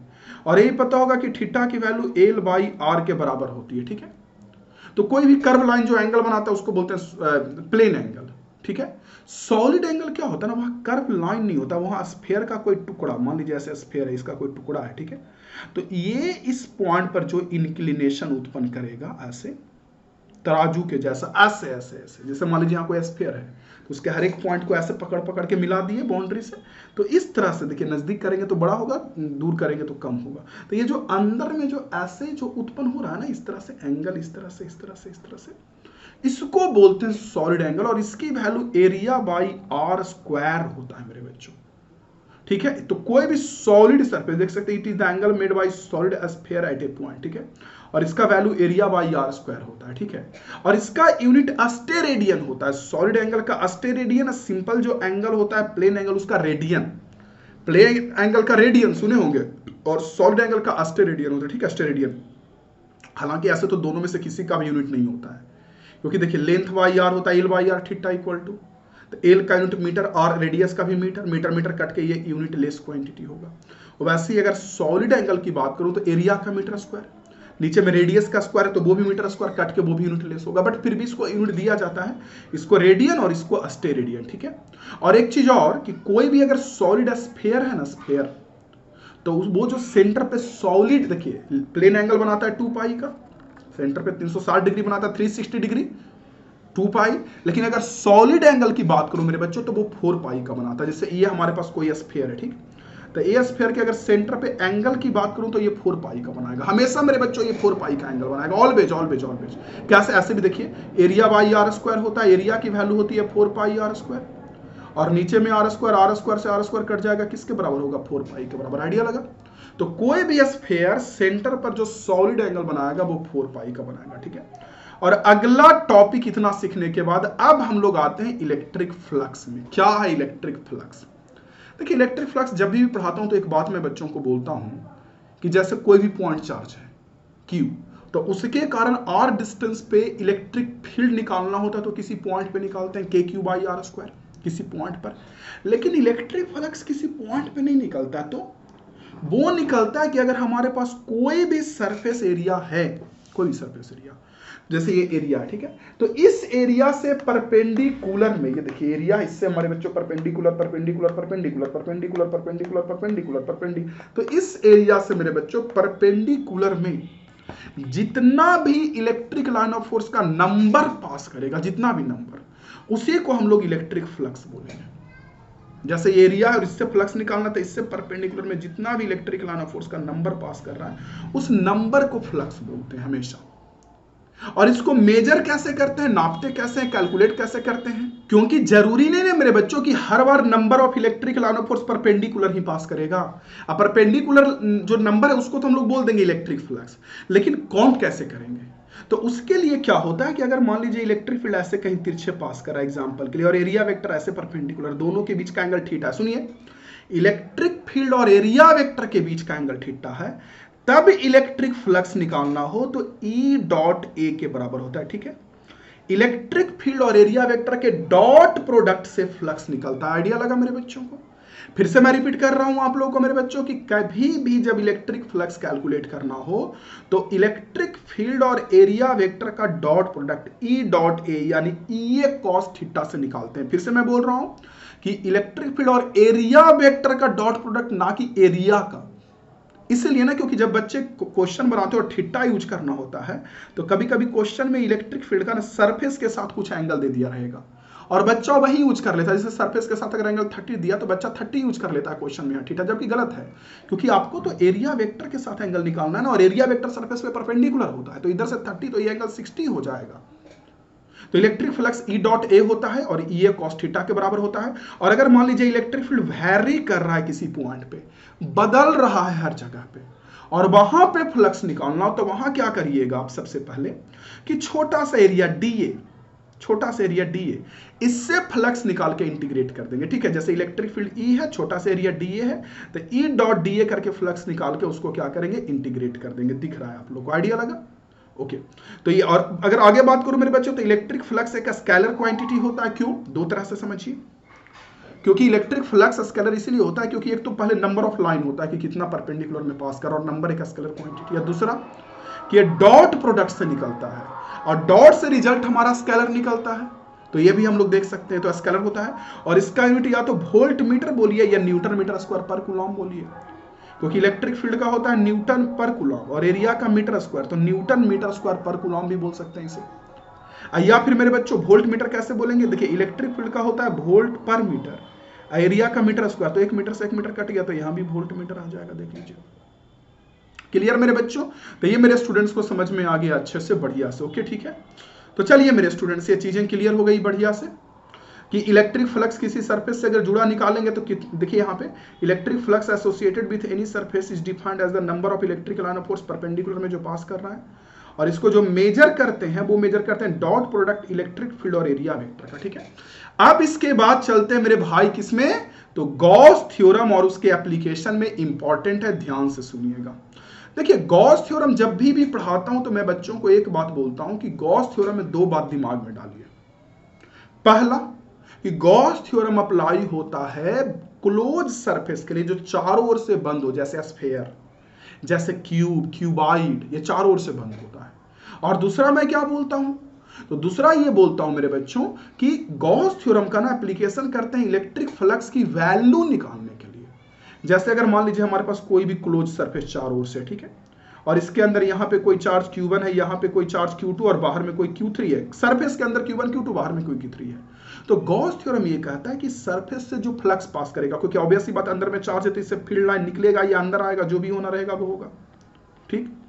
तो गॉस थ्योरम ये कहता है कि इससे जो मेरे बच्चों फ्लक्स पास करेगा, फील्ड लाइन निकलेगा या अंदर आएगा तो फ्लक्स पास करेगा ना, तो वो जो फ्लक्स होगा वो अंदर में जो चार्ज बंद है Q इनक्लोज्ड, उसका 1/ε0 टाइम होगा। देख लीजिए, जितना भी अंदर में चार्ज बंद है उसका 1/ε0 Q इनक्लोज, जैसे अंदर में एक जगह पे चार्ज है Q1 मेरे बच्चों, दूसरे जगह पे Q2 है, ठीक है, तो अंदर में बंद चार्ज कितने का होगा, Q1 प्लस Q2, ठीक है। और नीचे में देख लीजिए मेरे बच्चों ε0 है, देख सकते हैं। तो आपका जो गॉस थ्योरम यही कहता है कि जो फ्लक्स पास करेगा वो बंद चार्ज यानी Q1 प्लस Q2, जितना भी अंदर में बंद है, यहाँ पे मैंने Q1 Q2 लिया, कुछ भी हो सकता है बंद, तो बंद चार्ज का 1/ε0 टाइम होता है, यही कहता है गॉस थ्योरम।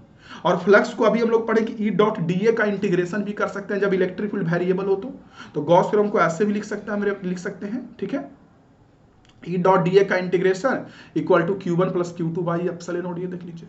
तो पढ़ सकते हैं कि according to Gauss theorem electric flux passes through any close surface is 1/ε0 time of enclose charge by that surface. उस सरफेस से जितना चार्ज बंद हो रहा है उसका 1/ε0 टाइम होता है मेरे बच्चों। अब हमको इसका एप्लीकेशन 4 यूज करना है, एप्लीकेशन पढ़ना, यानी 4 डेरिवेशंस आता है एग्जाम में, तो डेरिवेशन तो नहीं करूंगा, बस पॉइंट बताता हूं, फॉर्मूला जिससे क्वेश्चन आता है। डेरिवेशन जो करवाया उसमें मैंने कहा कि भले 4 एप्लीकेशन है या 4 डेरिवेशन, लेकिन कॉन्सेप्ट सब में एक ही है। क्या कॉन्सेप्ट है सब में एक ही? तो कॉन्सेप्ट ये है मेरे बच्चों सब में एक ही कि अगर मान लीजिए मेरे बच्चों हमारे पास कोई पॉइंट चार्ज Q है, हमको इलेक्ट्रिक फील्ड की वैल्यू निकालनी है, तो पहले हम गॉस थ्योरम से फ्लक्स निकालेंगे चारों डेरिवेशन में, और दूसरा निकालेंगे किससे, दूसरा डिफिनीशन से निकालेंगे, दोनों फ्लक्स को बराबर करेंगे। देख लीजिएगा, तो सबसे पहला एप्लीकेशन ये कि कोई भी पॉइंट चार्ज Q है, इससे R डिस्टेंस पे इलेक्ट्रिक फील्ड निकालना होगा, तो कितने का होगा, KQ/R²। जैसे जैसे R बढ़ते जाएगा इलेक्ट्रिक फील्ड कमते जाएगा, तो इसका ग्राफ देखेंगे तो कुछ ऐसा ग्राफ आता है, ठीक है, इधर डिस्टेंस R है, इधर इलेक्ट्रिक फील्ड है, जैसे जैसे डिस्टेंस बढ़ेगा इलेक्ट्रिक फील्ड कमेगा। दूसरा है कि अगर हमारे पास कोई चार्ज कंडक्टर हो, जो कि आपको दिखाई दे रहा है, ठीक है, तो चार्ज कंडक्टर के कारण कितना इलेक्ट्रिक फील्ड आएगा मेरे बच्चों। अंदर वाले पॉइंट पे कितना आएगा और बाहर वाले पॉइंट पे कितना आएगा, ठीक है। तो बाहर वाले चार्ज कंडक्टर के अंदर बाहर वाले पॉइंट पर जो इलेक्ट्रिक फील्ड आएगा वो k⁻r² होगा। देख रहे हैं, चार्ज कंडक्टर के कारण बाहर वाले आउटसाइड पॉइंट पे इलेक्ट्रिक फील्ड k⁻r² आएगा, और इनसाइड पॉइंट पे जो इलेक्ट्रिक फील्ड आता है मेरे बच्चों कंडक्टर के अंदर वो 0 होता है हमेशा। तो इसका अगर ग्राफ अगर ड्रॉ करेंगे, इसका भी ग्राफ, तो देखिए अंदर में तो 0 हो गया रेडियस तक। अगर आप इधर इलेक्ट्रिक फील्ड दिखाते हैं, इधर डिस्टेंस दिखाते हैं मेरे बच्चों, यस मेरे स्टूडेंट्स, तो मैंने कहा कि अंदर में इलेक्ट्रिक फील्ड 0 होगा, बाहर में k⁻r², और यहाँ जो सरफेस है ना, यहाँ अगर इलेक्ट्रिक फील्ड निकालना होगा तो k और r होगा रेडियस के बराबर कैपिटल R²। तो देखिए सेंटर से लेके रेडियस तक तो इलेक्ट्रिक फील्ड 0 होगा मेरे बच्चों। यहां से लेके अगर यहां तक की बात करें, सेंटर से लेके रेडियस तक, तो यहां से लेके यहां तक तो इलेक्ट्रिक फील्ड 0 होगा। तो इसको ग्राफ में अगर दिखाएंगे तो देखिए यहां से यहां तक इलेक्ट्रिक फील्ड 0 है, ठीक है। और जहां पे रेडियस आया ना उसके बाद इलेक्ट्रिक फील्ड k⁻r² तो कमना शुरू होगा, पॉइंट चार्ज के जैसा। पॉइंट चार्ज के कारण जैसा इलेक्ट्रिक फील्ड मिलता था k⁻r², बिल्कुल उसके बाद कमना शुरू हो जाएगा। तो ऐसा ग्राफ आता है, ठीक है। और मैं बता दूं ये चार्ज कंडक्टर है, अगर इंसुलेटर वाला कंडक्टर रहता है तो ग्राफ ऐसे मिलता है, ऐसे जाके कमता है। लेकिन ये चार्ज कंडक्टर तो अंदर में 0 होगा, इलेक्ट्रिक फील्ड की वैल्यू 0। देखिए ना इलेक्ट्रिक फील्ड इधर है तो ये 0 पर है ना, और उसके बाद फिर मेरे बच्चों k⁻r² हो के यहाँ पे k⁻ कैपिटल R² के बराबर इलेक्ट्रिक फील्ड होगा सरफेस पर, और उसके बाद कमना शुरू हो जाएगा, ठीक है। इसके बाद आगे का जो एप्लीकेशन 2 और है यूज, याद रखिएगा, अंदर में स्फीयर के 0 और बाहर में मेरे बच्चों k⁻r², ठीक है। इसके बाद 2 एप्लीकेशन ये है मेरे बच्चों कि पहला लीनियर चार्ज के कारण कितना इलेक्ट्रिक फील्ड होगा। जैसे अगर मेरे पास कोई लीनियर चार्ज है, कोई रॉड को मैंने चार्ज कर दिया, और लॉन्ग लीनियर चार्ज, बड़ा लीनियर चार्ज, ठीक है। तो कोई रॉड को मैंने चार्ज कर दिया, तो अगर रॉड को चार्ज कर दिया तो इसके कारण r डिस्टेंस पे कितना इलेक्ट्रिक फील्ड उत्पन्न होगा। तो इसके कारण जो r डिस्टेंस पे इलेक्ट्रिक फील्ड उत्पन्न होगा वो 2k⁻r होता है, ठीक है। क्या होता है? 2k⁻r। 2 तो 2 है मेरे बच्चों, k की वैल्यू 1/4πε0, और जो लैम्डा होता है इसको बोलते हैं लीनियर चार्ज डेंसिटी। चार्ज की जो डेंसिटी होती है ना कि एक लेंथ पर कितना चार्ज है, जिसको बोलते हैं लीनियर चार्ज डेंसिटी, वो क्वेश्चन में दिया रहेगा, और r तो डिस्टेंस है।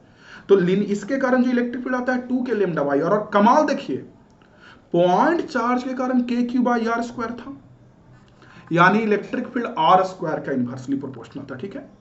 और लीनियर चार्ज के कारण r का इनवर्सली प्रोपोर्शनल है, इलेक्ट्रिक फील्ड उसके कारण 2k, k की वैल्यू 1/4πε0 या 9 × 10⁻⁹ और मेरे बच्चों 2k⁻r होता है। तो यहां r का इनवर्सली प्रोपोर्शनल है लीनियर चार्ज के लिए, ध्यान दीजिएगा। और वैसे मेरे बच्चों अगर मैं बात करूं थिन कंडक्टिंग सीट के कारण, थिन मतलब कि मान लीजिए जो सीट है उस पर चार्ज का एक ही लेयर ही है, तो थिन कंडक्टिंग सीट के कारण इलेक्ट्रिक फील्ड निकालते हैं तो σ/2ε0 होता है, ठीक है। जहां सिग्मा होता है क्या? सिग्मा होता है मेरे बच्चों सरफेस चार्ज डेंसिटी, एक एरिया में कितना चार्ज है। जैसे लीनियर चार्ज डेंसिटी है ना कि एक लेंथ में कितना चार्ज हो, वैसे ही सरफेस चार्ज डेंसिटी होता है एक एरिया में कितना चार्ज है। तो थिन के कारण आता है σ/2ε0। और ध्यान दीजिए कि सीट के कारण इलेक्ट्रिक फील्ड डिस्टेंस पे डिपेंड नहीं करता है, रॉड के कारण तो ठीक है r का इनवर्सली प्रोपोर्शनल होता है, पॉइंट चार्ज के कारण r² का, और थिन सीट के कारण अगर नजदीक पॉइंट पे निकालेंगे तो r पर डिपेंड नहीं कर रहा, कांस्टेंट इलेक्ट्रिक फील्ड आता है। सिग्मा दिया रहेगा सीट का, डेंसिटी सरफेस का, 2 पता है, ε0 का वैल्यू 8.85 × 10⁻12 पुट कर देंगे, ठीक। और वहीं अगर थिक सीट हो तो, थिक मतलब मोटा सीट हो तो मोटा सीट के कारण इलेक्ट्रिक आता है, देखिए ε0। हाँ मेरे स्टूडेंट्स, थिन के कारण σ/2ε0, थिक के कारण जो मोटा होता है उसके कारण σ/ε0। अब ऐसा क्यों समझिए, जैसे मान लीजिए इस साइड में हमारा सीट है, ठीक है, पॉजिटिव चार्ज, और इस साइड में भी मेरे बच्चों सीट है पॉजिटिव चार्ज, ठीक है। और इस पॉइंट पे इलेक्ट्रिक फील्ड निकालना, तो यहां पे इलेक्ट्रिक फील्ड तो इधर वाले लेयर के भी कारण आएगा और इधर वाले के भी कारण आएगा कि नहीं। तो इधर वाले के कारण निकालेंगे मेरे बच्चों तो σ/2ε0, और इधर जो लेयर है उसके कारण भी निकालेंगे तो σ/2ε0। और दोनों का डायरेक्शन सेम है तो नेट निकालेंगे तो σ/2ε0 प्लस σ/2ε0, नेट निकालेंगे तो σ/ε0 आ जाएगा। देख रहे हैं आप, दिखाई दे रहा है। तो थीन के कारण σ/2ε0 और थिक के कारण σ/ε0 आता है, क्योंकि दोनों तरफ चार्ज हो जाता है ना थिक में, तो दोनों का इलेक्ट्रिक फील्ड सेम डायरेक्शन में आएगा, इसलिए ऐसा होता है। तो आशा करते हैं स्टूडेंट्स की सारी चीजें आपको समझ में आ गई होगी। मेरे मेहनत को बर्बाद नहीं होने दीजिएगा, फ्रेंड्स में आप शेयर जरूर करिएगा, आशा करूंगा। और मिल करके मेरे बच्चों, आपको नहीं पता है तो ये सारी चीजें जादुई कॉपी में जरूर बनाइएगा। डिस्क्रिप्शन में मैं लिंक दे दूंगा, जादुई कॉपी क्या क्या है उसमें, क्या क्या देने वाला हूं उसमें, देख लीजिएगा। मिलते हैं आप लोगों से अगले क्लास में। थैंक यू मेरे बच्चों, थैंक यू।